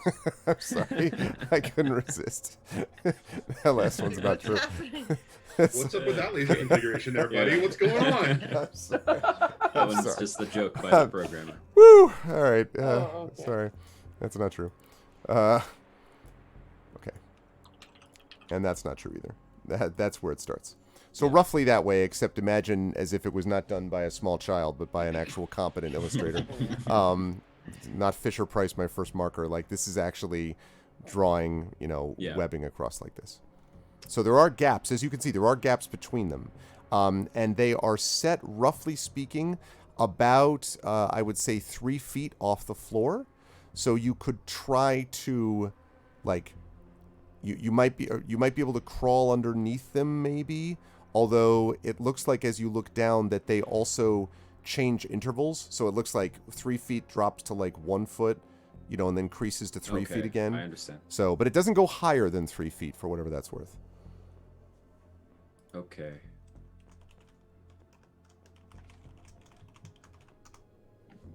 Go ahead, Johnny. Has anybody ever seen Jay and Silent Bob Strikes Back? Mm-hmm. No. Are you asking Zach, the crew fix or are that. you asking All right. So, given the fact that what you just described, Aramis wants to think about the idea of doing some sort of gymnastic kind of thing, a la what Eliza Dushku and I can't remember the other 2 actresses' names right now, in Jay and Silent Bob Strike Back. Right. In that scene where they're like they go across the room and they're trying to steal the diamond or whatever it was. Yeah, Yep. like a cat. But it was like some sort of artsy kind of classy kind of like gymnastics kind of thing through the whole thing. Right. Or what's her name out of Leverage? I was thinking like one of those deals. Right. Parker. Right. Exactly, Parker. exactly. Yeah. Parker. So Aramis would like to evaluate the difficulty of that. And I will give you any kind of role that you would like to for that. Kaz does. The last thing Kaz said was stop, and then he says there are laser sensors on the floor that you guys actually don't even see yet, or at all. Right. Yeah. And then Kaz also says, by the way, I think we inadvertently have an open security room at the other end of the hallway. We could go back. I wasn't expecting, but Aramis has something to say. Are the flares the kind that give off an obnoxious amount of smoke? Let's turn to the Esper Genesis core manual for that one. I don't think they are, but I thought I'd ask just in case. Because I've been carrying these flares since day 1, baby. Me too. Me that too. feel when you're hoping for some cheap fireworks from. It's kind of like that inflatable bed thing. Day one, guys. Day one. What if we sail the inflatable bed over? I mean, 3 feet, right? Like you could just Yeah. surf down the Hover middle. it. Oh, the laser scene from Resident Evil. There's Says- one in Half-Life Black Mesa that's pretty bad too. Yes. It says a flare burns for 1 hour, providing bright light in a radius and dim light in an additional radius. Yeah, probably not very smoke heavy. Fire guys. extinguisher is an item, though. That would have been useful here. Plenty of things that are flammable in this hallway, though.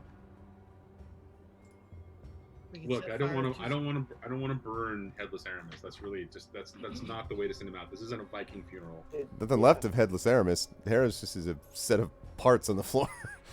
Like I Just said, a it's house. you just kind of pile them together and you make a little pyre. Well, It would be a here's- Viking kind of a thing. What if we can And just, you put him on the bed and push him down while it's the music from Boromir's End in Lord of the Rings, just like. and all of these missiles start. Why? Anyway. Look, we have access to a security room. Why don't we just walk back and Yeah, and try to turn off the No. cameras. I think that's the way to go here. or the lasers maybe. Yeah. I would have been so pleased if you had decided to ride the inflatable bed down the hallway. In an alternate reality maybe. Yes. Okay.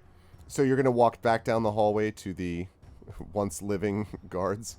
Yes. Okay. Yeah, Cos will at least. All right.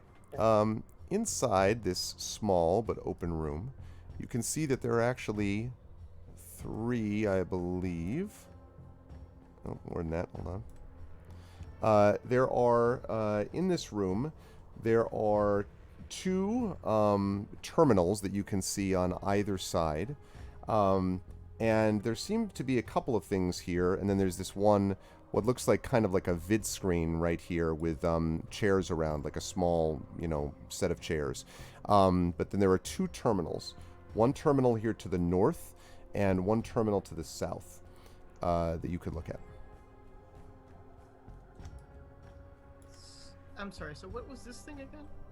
This is some kind of table. It looks like almost like a small little conference room. There is a vid screen though here, and you can see that it's actually cycling through different rooms somewhere. Presumably, though, one of those rooms is presumably this is the top floor because that it's doing because it shows a hallway, and it's a hallway on the other end of which you were just standing. You think is one of the rooms that it cycles through.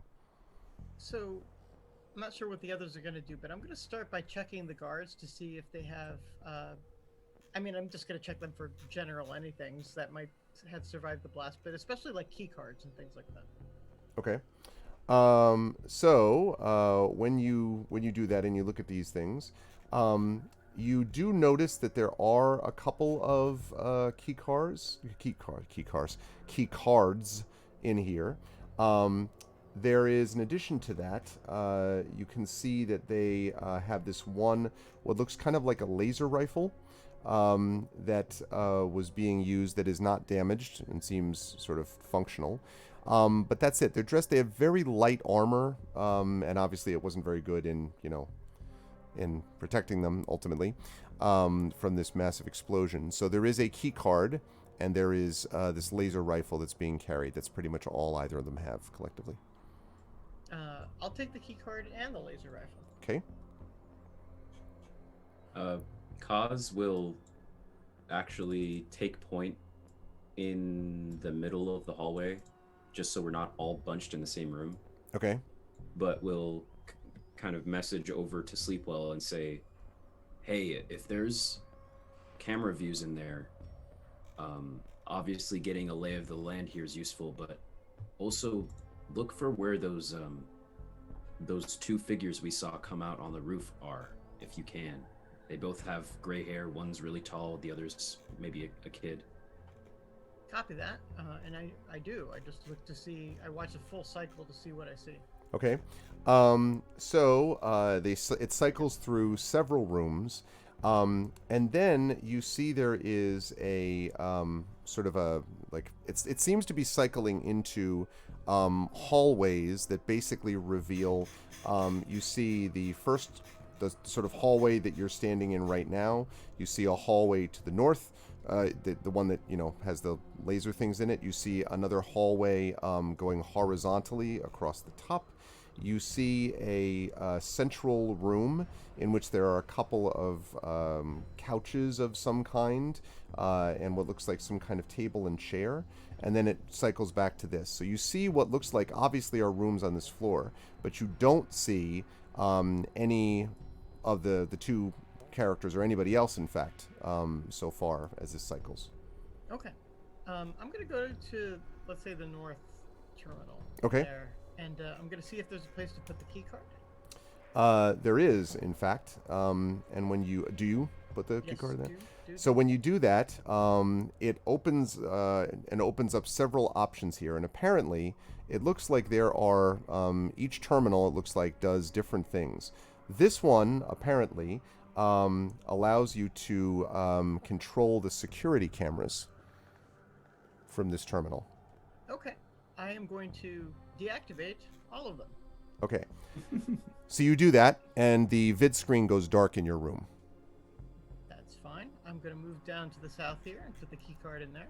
When this pops up, there are two things that pop up here. Controls, Sleepwell, for deactivating motion sensors on this floor, and controls for accessing wall-mounted turret guns, which apparently are in the exact same hallway as the motion sensors. So It that looks would to be you as if, and let me just explain that, it looks to you as if you can access them and deactivate them. It's conceivable you could also, although this is dangerous, hack them and control them. But only in this hallway, right? Only in that hallway, right? Because they're just locked to that hallway. Yeah, I'm just going to deactivate all that shit. Okay, so and all of this all goes dead. This and this, and you get the idea. Dead. So I walk back and I say, like, we should be clear now. Do you see anything, Kaz? I go back to look for the infrared lines. You do not see any now. I think we're clear. There were All guns right. all over those turrets too. So Did you see any? Did you see our two friends? no, I didn't see any persons on this floor. Oh, interesting. Okay. All right, I think we're good to go. Onward. All Start right. Moving up the hallway. And as you get up the top of the hallway, whoops, you don't see all of that because that's silly talk. Why would you see all of that? There we go. You reveal this hallway like that. And it's a very long hallway that extends down this way.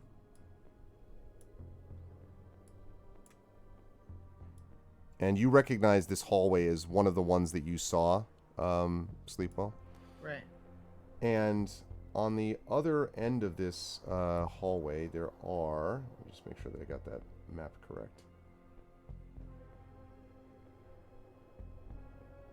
Right. There are...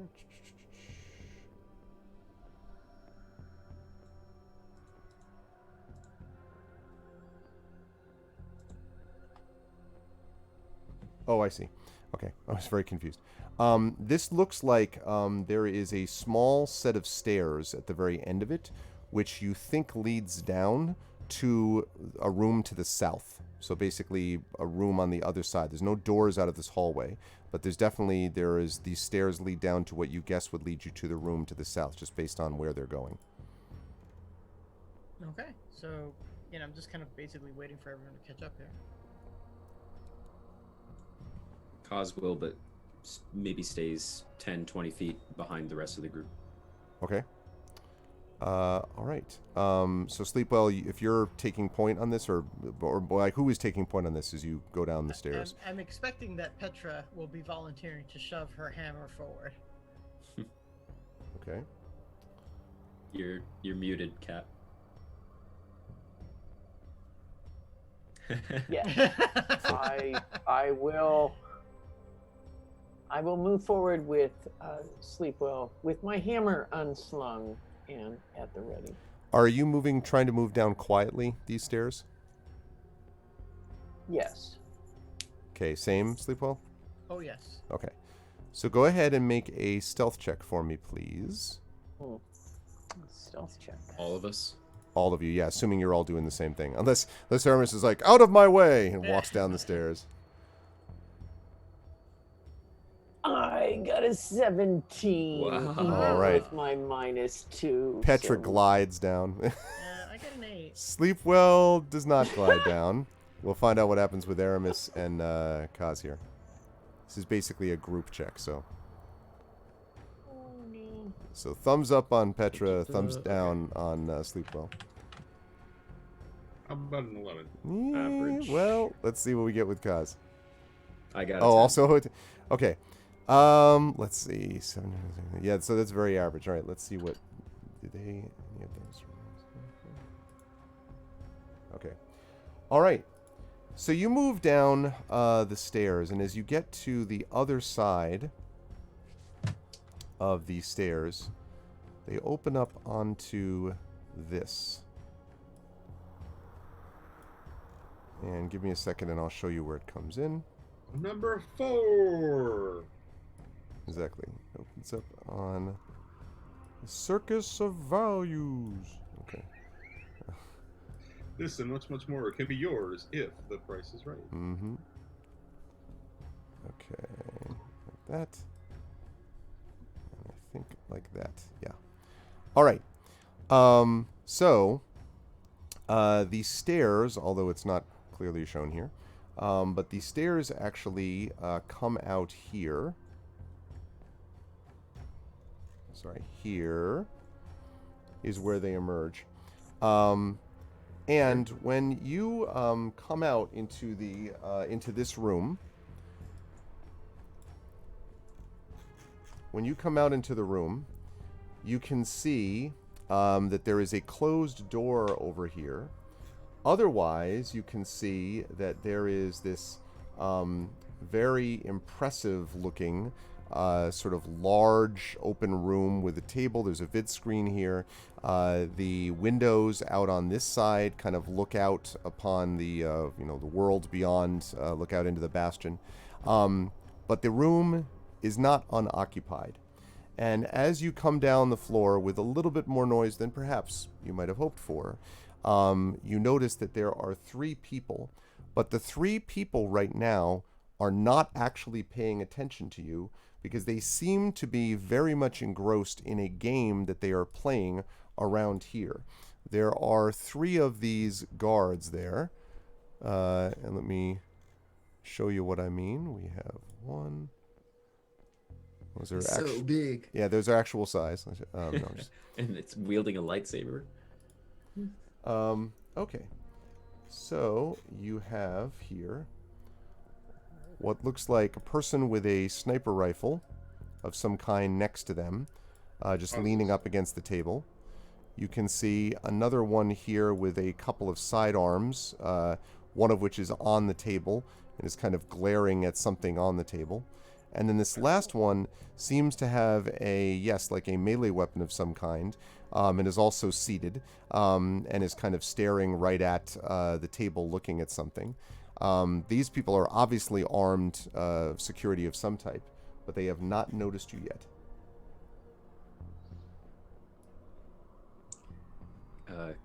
Kaz will actually stand with the group and say 2 words.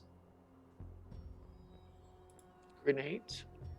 That's 1 word. No, I mean tech support. Or are Oh, we just going in? yeah, sure. Let's try the tech support, but keep the grenades at hand.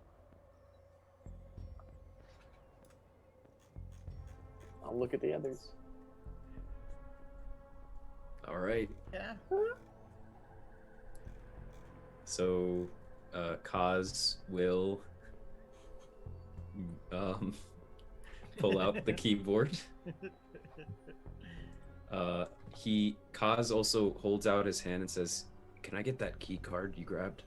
Might make it more convincing." I hand it to him. Okay. Okay. Did we see what game they're playing on the table? looks to have some kind of, there's some slightly glowing holographic, three-dimensional, what looks like maybe Dejaric? Say again? Is it Dejaric? No, if only. It seems to have, they seem to have some, they're these like hovering, sort of floating, what look like almost some kind of cards that you can see. And there are different creatures on top of the cards, and they're staring right at the cards at the moment, or at the creatures on the cards. Oh, Digimon. And there's no way we can know what this game is. I would Maybe a lore check. Yeah, sure. Make a lore check. Are you sure it's not astrophysics? Okay. No. Do we all make a lore check? Sure, if you want. 18. Okay. I'm 21. Like I'm a master at this game. Let's see if Petra is as well. Okay. Is that a Pokemon Master? Right, Pokemaster. They're playing. And plot 19. twist, they're playing Yes. Esper Genesis. All of you think you have seen some version of this game being played. Your understanding is that it's something about the game is called Esper: The Collecting, and there's lots and lots of different sort of Esper colon. Yeah, the Esper Yeah. The Collecting, and there's like Okay. there's a whole big series of things that it's a collectible game that you have to get these different digital cards that you can assemble together. It's very popular with the kids. They have tournaments for these things as well, and Stupid pay-to-win game. yeah, exactly. It's very easy to get outbought. Costs way too many cubal, but you can make a good living on it supposedly on some of these things. So yeah, that's the case. Shit. Okay. Kaz will step out Okay. of the doorway. I wasn't clear about where we're coming out from. It's right here. It does, for some reason it doesn't show it on the map. I'm sorry, but it's right here. I don't see where here is. Do you not see me pinging? Mm-mm. Aramis is now Oh, standing okay. I where we see are. it. I see There it. I we see it. go. Thank you very much. Okay.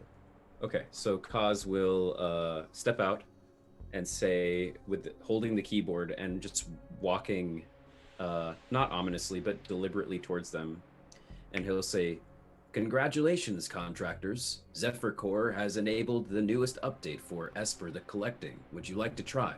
So And they he's holding the keyboard. And they walks. they immediately stand and like weapons drawn and immediately turn towards you, like clearly kind of And you're like, Kaz "What raises the frell his- are you?" I am procedural unit 19876. I was given clearance. Holds up the key card. And they You- look at the key card, and they look at you and they say, An update was requested for Esper the Collecting. and they look back for a moment at the table, and the one in front says, "You were sent to update a program we're not supposed to be playing when we're on ours?" Zephyr Core is aware of what all of its contractors and employees are doing. They wanted to ensure that you were enjoying your time.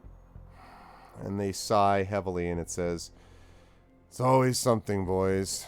Now it's about making sure that we don't get in trouble with the boss." He raises hear it from his me. rifle. And that's where we're going to bring the session to a close. Oh, great. That's where we'll bring the session to a close for today. Oh.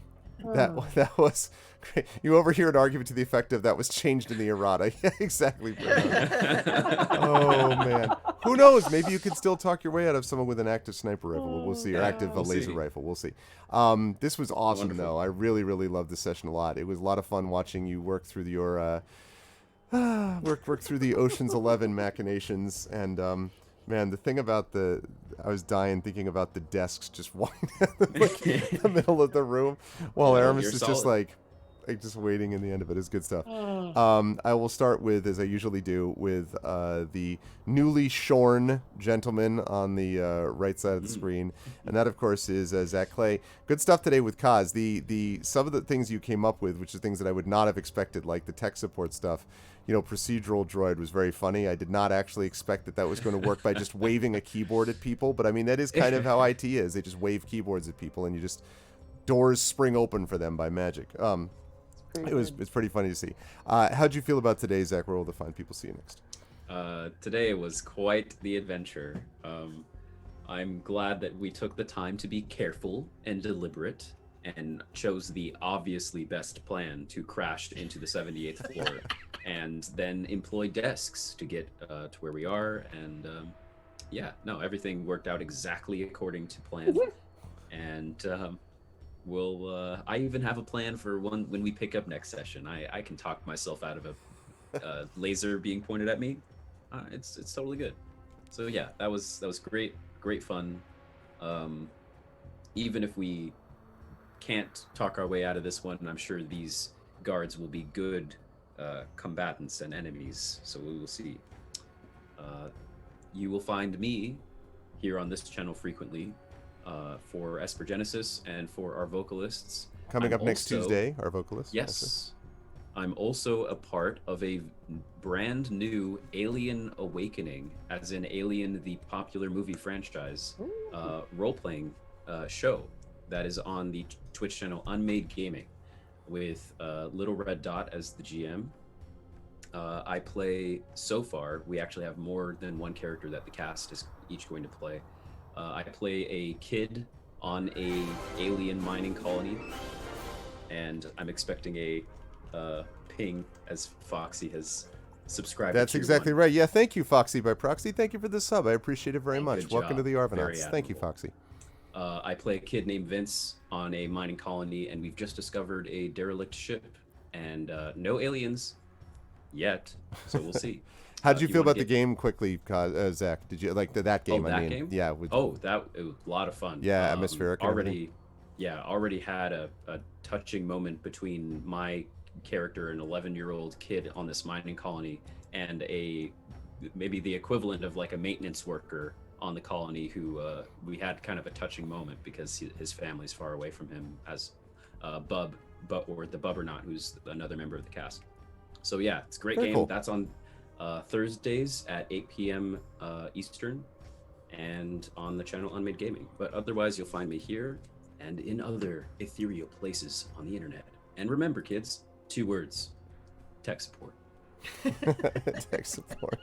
Oh man, that's gonna be the catch line and the catchphrase. Tech support. Yep. Thanks a lot, Zach. Good stuff as always. Always a good stuff. As well for Carlos and Sleepwell. I think it was interesting because Sleepwell definitely had ideas that were, I think, a lot of good possibilities that people were working through. And there continues to be this little echo. There's still frustrations with Aramis that happens, but now it's just kind of like, what, like, really, like that sort of thing, which I find fascinating. And also, of course, the sacrifice of Headless Aramis was, one of the moving. I think that's one of the moving moments that people will come back to. It'll be in line with the loss of Gandalf in Fellowship of the Ring. I think other losses, significant losses, Dargo in the end of Farscape. I think we can all agree this really is up there with all of them. So I to pay respects in the chat. definitely pay respects to our deeply missed comrade Headless Aramis. How'd you feel about today, Carlos? Where other people find you next? I mean, today was hilarious. So like with it's kind of hard to play Ludicrous sometimes because he does have a high wisdom, but he's also got all of these characteristics. So like, it's sort of like he's like just wise enough to get himself into a lot of trouble. So like, he's saying things like, well, I don't want to be always the one like bumping into trouble. I want to create a distraction. But of course that has all sorts of trouble with it too. Mm-hmm. And somehow we found our way into this place, that didn't get us killed immediately or whatever, but it was really funny. Like, he's trying to be smart, he's trying to use the desk and whatever, but Aramis really just walked through the whole thing, and he's fine, we're fine, how are you? Like, it was just really, really funny.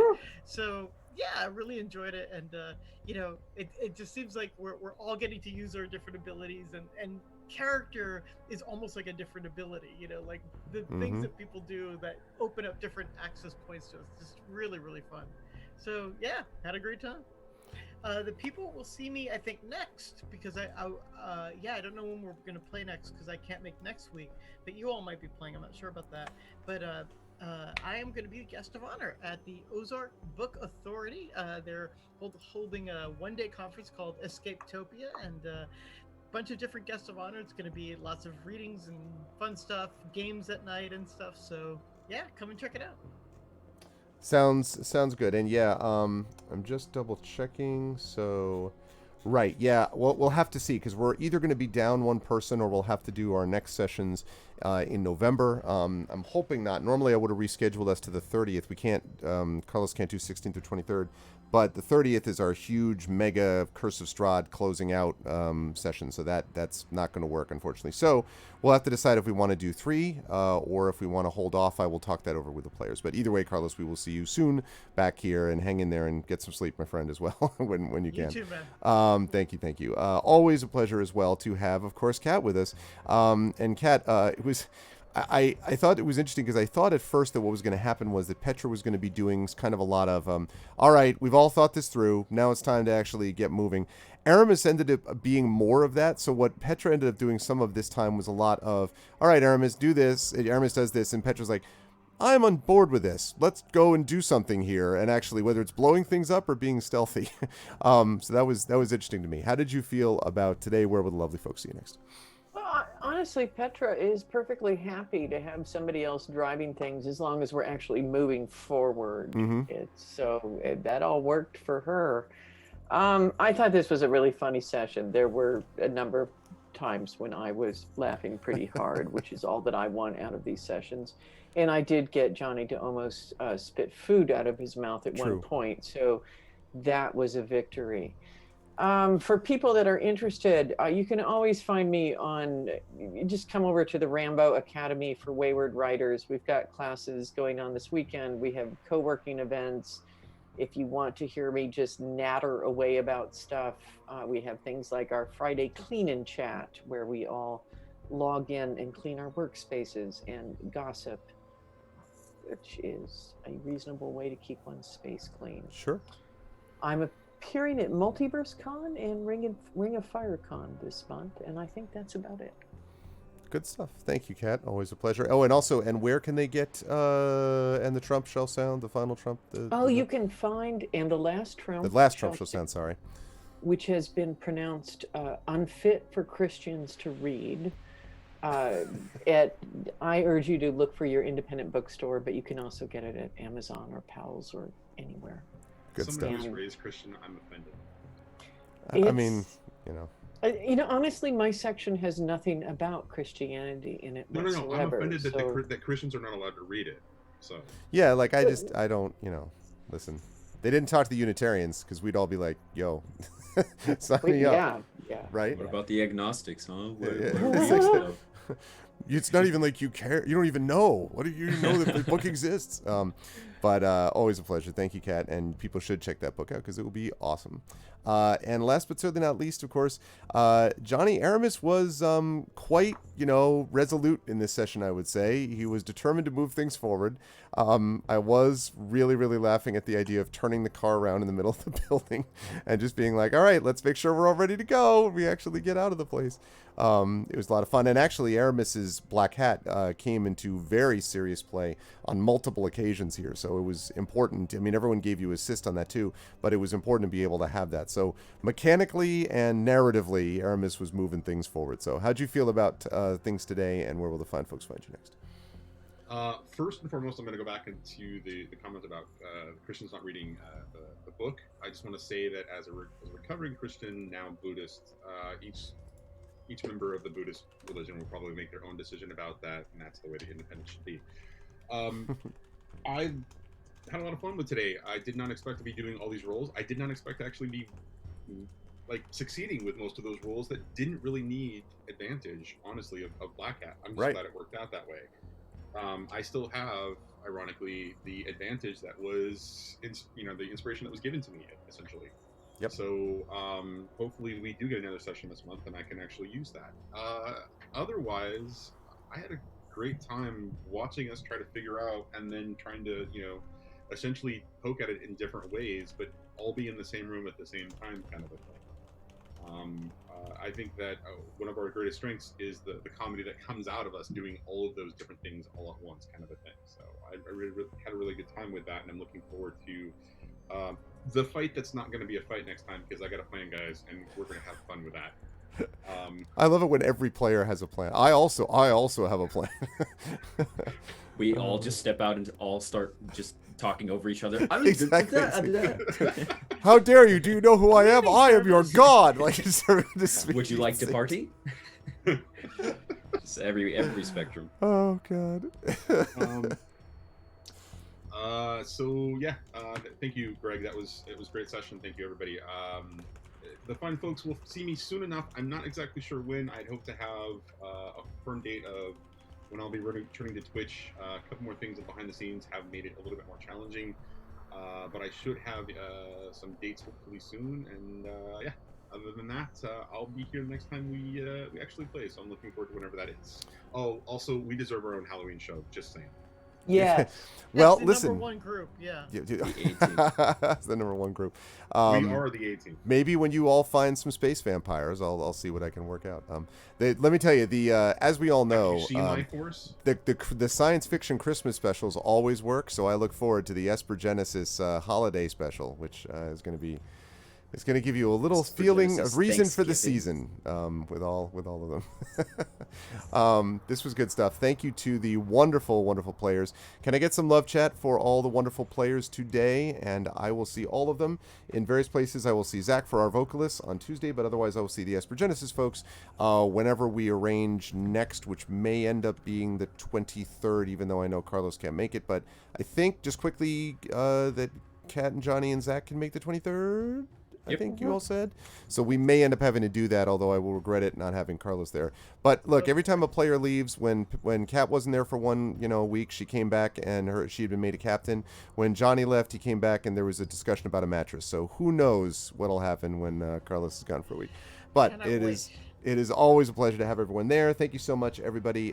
Johnny, Kat, Carlos, Zach, thank you. I'll see you folks soon. And thank you, Greg. Thank you, Greg. Great game as always. Always my pleasure. Thank you so much. And that is going to do it for that. And that was a lot of fun.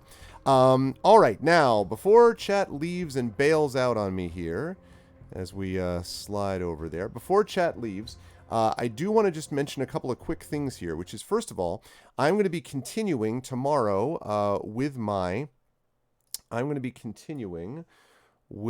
have to look that over. I'm going to be continuing tomorrow with my Kingdoms of Amalur playthrough, and I'm almost done with it. So I think you'll want to check that out because I'm almost finished with it, and I'm looking forward to being actually able to get it done and move on to something else.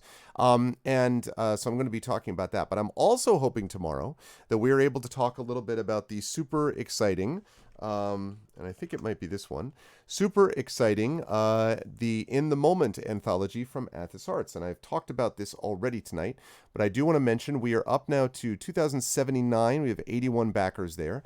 This is a really important anthology, not only a good one, but an important one. It is an anthology which is a collection from the page of short works spanning fiction and nonfiction, speaking to how our voices unpack this particular moment.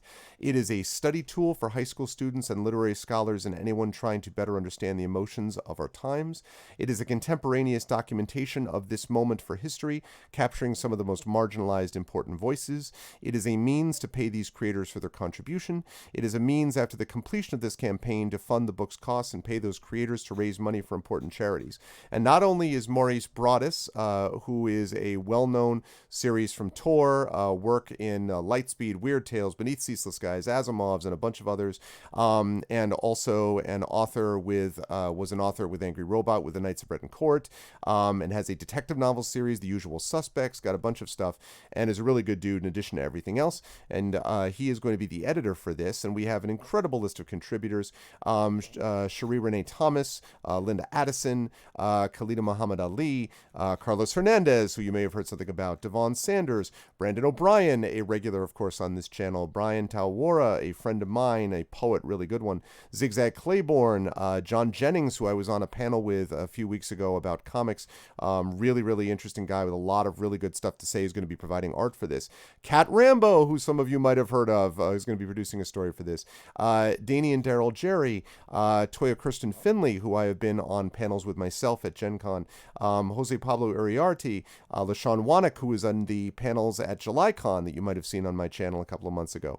Iori Kusano, who is on our Blades of the Dark games with Speculate that we do once a month on here. here. We have got Walida Imarisha. We have got CSE Cooney, Claire Cooney, who we know as well. Troy Wiggins. This is just a really, really good list that just keeps getting better and better. And so I want to recommend this not just as a book that I think you'll enjoy reading and sharing, but also as a book that I think is important. It's an important one at this moment, and we need projects like this. And so I'm hoping that you can join 81 of your closest friends and jump on board to support it, this anthology, because you know what I think about Athos people. Athos are good people, and it's a good press and a good anthology, and I think it deserves support. So it is a cool cat, yes. So anyway, but I want to thank everyone for having been here tonight. It was awesome, and I hope everyone, as I say, enjoyed themselves. I will be back tomorrow for Kingdoms of Amalur. Just for those of you who did enjoy it, remember you can follow this channel. You can check out my YouTube with !ArvTube, which has past previous broadcasts of this and other streams. Hey, what's up, Wenchkin? Oh, thank you for being a part of it, Wenchkin. Thanks for being here. So we've got that. !Arv Tweets is my Twitter, where you can follow me as I talk about all things related to gaming, writing, streaming, music, teaching, family, and yes, there's going to be some politics that show up there because 2020 is a thing. We've got that. We've got !Arvcord is the Discord channel. You can hang out with the Arvanauts in between streams, and you can find the website for all of this at arvaneleron.com. On the financial side, !Arv Shop is the merchandise area where you can get stuff for the Infinity and Beyond crew, and also for the Adventures of Middle-earth crew. Soon to be Esper Genesis stuff over there as well. !Arv Treon is that Patreon right there, sitting at 21 patrons, $230 per month. That's really the financial backbone of the channel, so any support that people can give there, you can get good stuff for yourself, and you can get things like inspirations, which were used tonight to help the players in the various campaigns, so please consider jumping on board there. You can also do this by subbing to the channel, which a couple of you did, which was lovely. You can get custom sub badges and emotes and things like that, and use that spread far and wide across the Twitches, all across the internets here, so that is always appreciated. And you can get inspirations to use for the players as well. And then on the publishing side, Icarus, that is for my Icarus and Jelinek graphic novels. Details about that coming soon. Actually, I know Ballsteg was in here, and I think Garlic Tofu? Not anymore. But Ballsteg is still here. Ballsteg, am I at liberty yet to make this announcement or not? This announcement about relating to Icarus? If not, I will hold on to it. It's not a big deal, but I was just curious if I'm at liberty to discuss it. If Ballsteg is still here. I wait with bated breath. While I'm waiting, Library is Tales and Tomes from the Forbidden Library. She went to bed. Well, I'll ask you. Okay. So let me talk about library. I'll come back to Icarus. Library, Tales and Tomes from the Forbidden Library, which is the 5e adventure and source book from Alligator Alley Entertainment. And I just got a Kickstarter update while we were here, which was the following. It said, and I quote, Project Update, Proofing. The interior pages look great. The physical sample proof on the cover will arrive next week. If it's acceptable, we are printing. Thanks again to everyone, Brian, Eric, Rich, and Chris. So, the Alligator Alley folks are going to have these print copies out there on the way. Finally, thank goodness. And I'm very excited about it because I can't wait to hold on to those. Those are going to be great. Now, Icarus, Icarus. This is really important because this is going to affect the retail release somewhat. Many of you supported the Kickstarter, for which I am enormously... Try a what? A TikTok? What do you mean? I don't understand. So for those of you who know the Kickstarter, and of course supported the Kickstarter, I'm very grateful. But we have news about the retail version. So Icarus and Jelinek looks usually like this.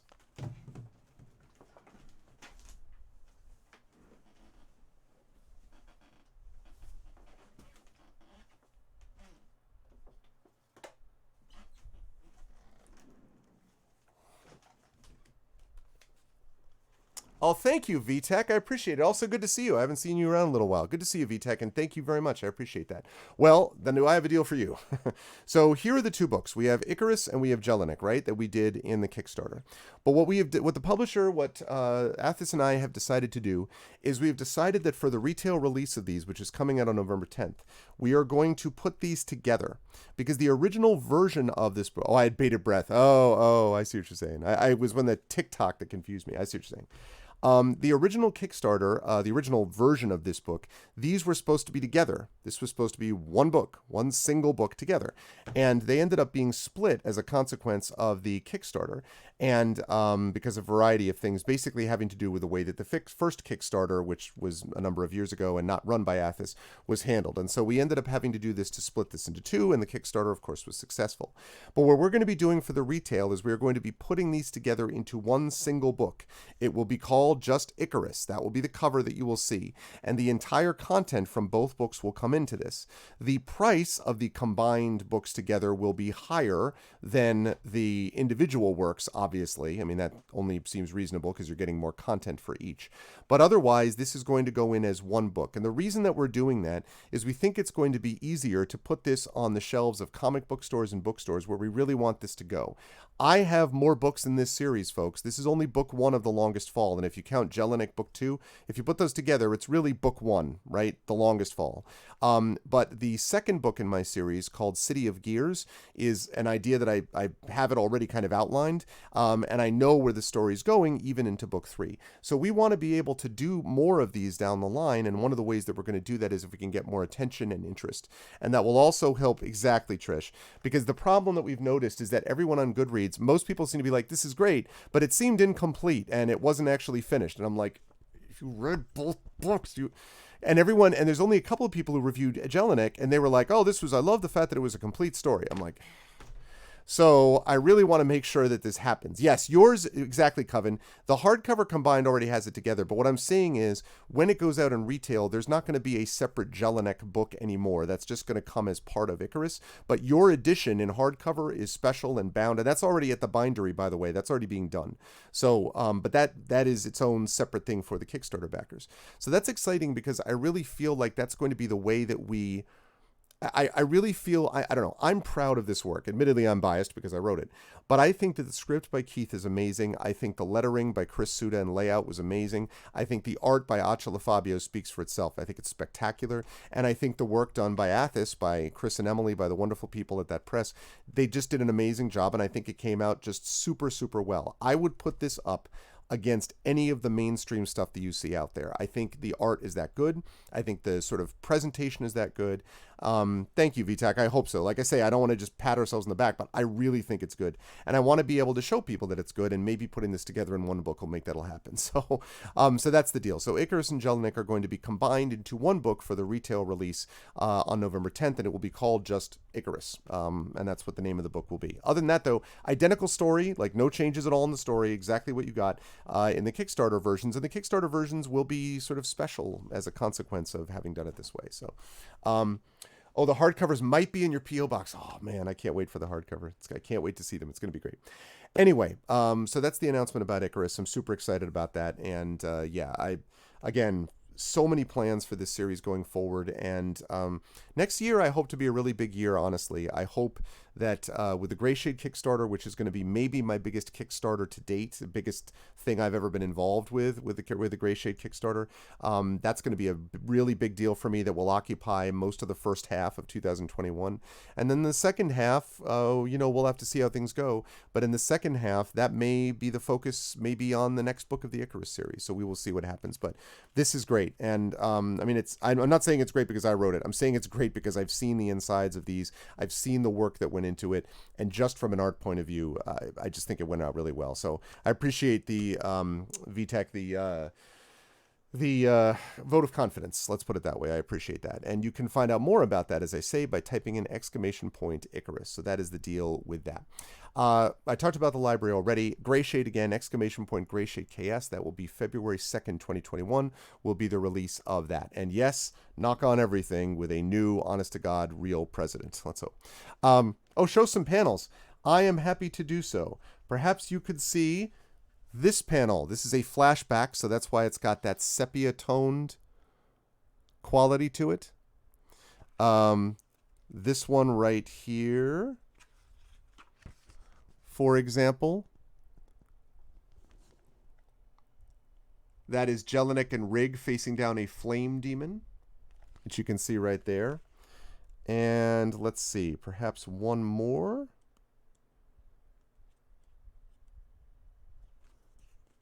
And this.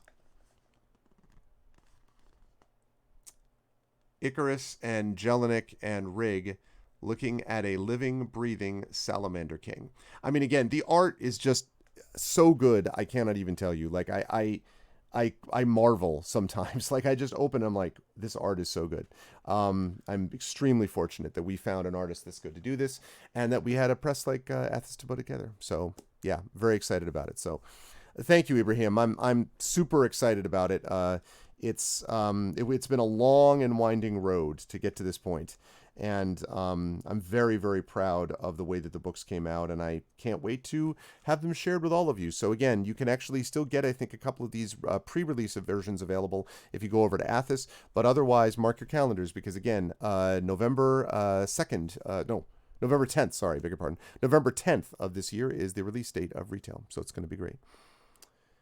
That's exactly right, VTech. Yeah, I mean, especially for someone like me, because I mean, I'm not visual art is not my ability, right? My creativity comes out through writing and music, I think, and perhaps role playing, but it definitely does not come out so much in the visual form. But I know it when I see it, and seeing something that really captures the feel, as seen tonight.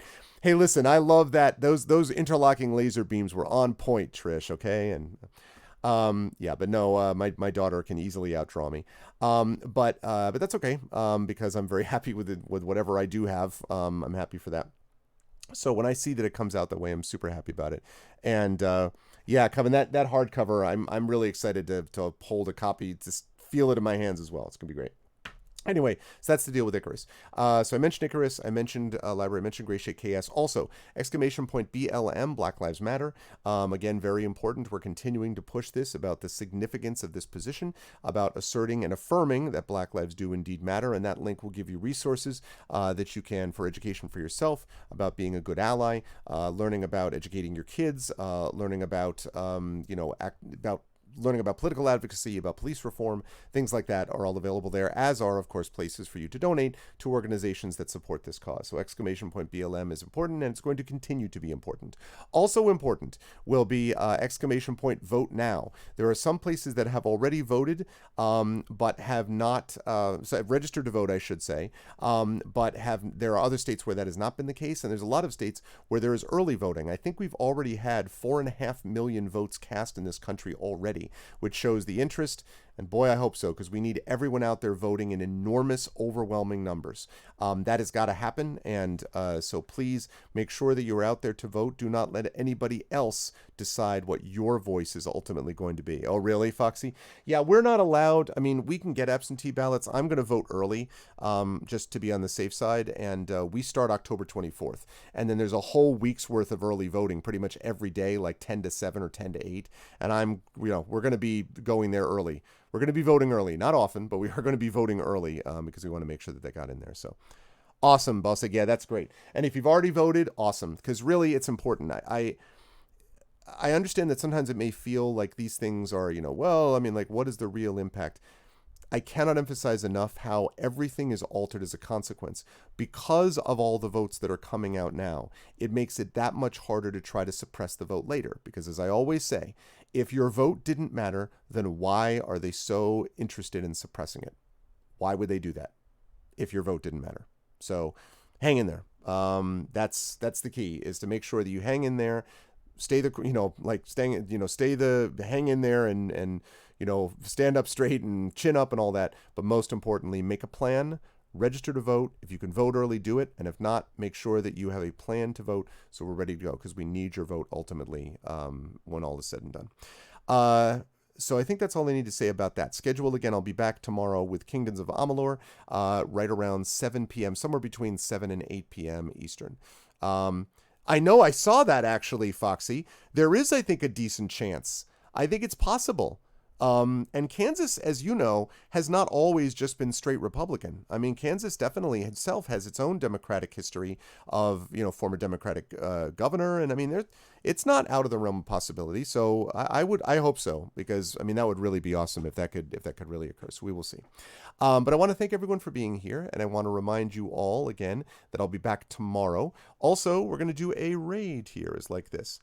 Yeah, but that doesn't mean it's another target, but more targets for them to block makes for, there's a certain point beyond which suppression just doesn't work, because we have 50 separate elections, really, not one own election, and it's very hard to get in and hack 50 separate elections. It's just very hard to do that. So yes, you can try to combine things and nibble points here and there around the margins. You can't do that if you're blown out by historic margins. You just can't. We saw that in 2018. They would have wanted this to happen in 2018, and they weren't able to do it. So get out there and vote is the point. We're going to do a raid, and raids work like this. If you are not a sub, you're going to do this once you're brought over auto-magically after this video. The Arvanauts have landed, followed by Twitch raid, lowercase twitch, uppercase R, lowercase AID. If you are a sub, you're going to do this. The Arvanauts have landed, followed by Twitch raid, and then Twitch roar. Actually, Twitch raid and then Arvany hype. So you have Arvany hype, Twitch raid, Arvany roar, and you could throw in some others there. Arvany smug, Arvany, love, Arvany witch, Arvany woe. You could throw all of that in there, and Arvany what even. You could throw all of those in there when you are brought over. You can cut and paste some of it. Just make sure that you have, make sure you're subbed so that you can actually get some of those things out of the quotes when you actually head over there. Otherwise, I want to thank most of all my wonderful players, Zach, Kat, Carlos, and Johnny, for being amazing and awesome people. And thank you to Alligator Alley, as always, for sponsoring us.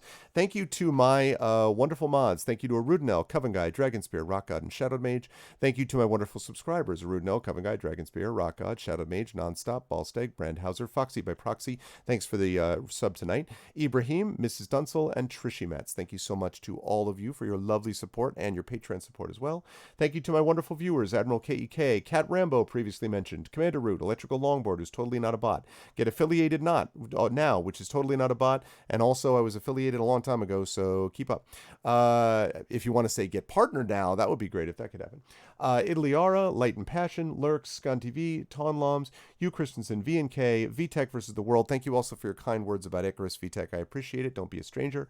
Virgo Praz, Walmart Shoes, which is pretty good. Wenchkin, and of course, Zach Clay. Thank you so much to everybody. And yeah, I know, Foxy, I'm trying, but it is not easy. I think we're ready. I think we've been ready for a long time. But yes, and thank you to Zach's brother, Joe Clay, for doing that. Thank you all so much, everyone.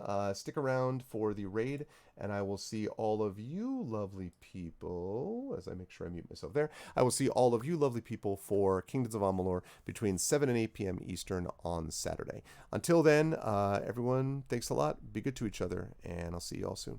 Bye for now.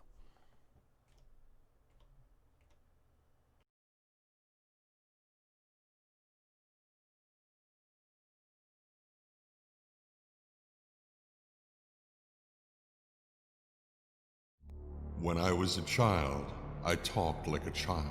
I thought like a child. I reasoned like a child. When I grew older, I set aside childish ways. Corinthians 13:11. In the distant future, mankind has spread into the stars and found it is not alone. Within the cluster of planets known as the Silrain Heart, many races strive for survival or supremacy. But throughout this array of planets, societies, and cultures, each has one thing in common: the Crucibles. Scattered throughout the galaxy, each moon-sized structure contains a core of raw sorin, a form of mysterious energy used to power ships, cities, and sometimes the warping of the fabric of reality itself. Beings who can do this have been given a name: Espers. The power of God has been granted to God's children. It is a time of terror. It is a time of wonder. It is the time of Esper Genesis.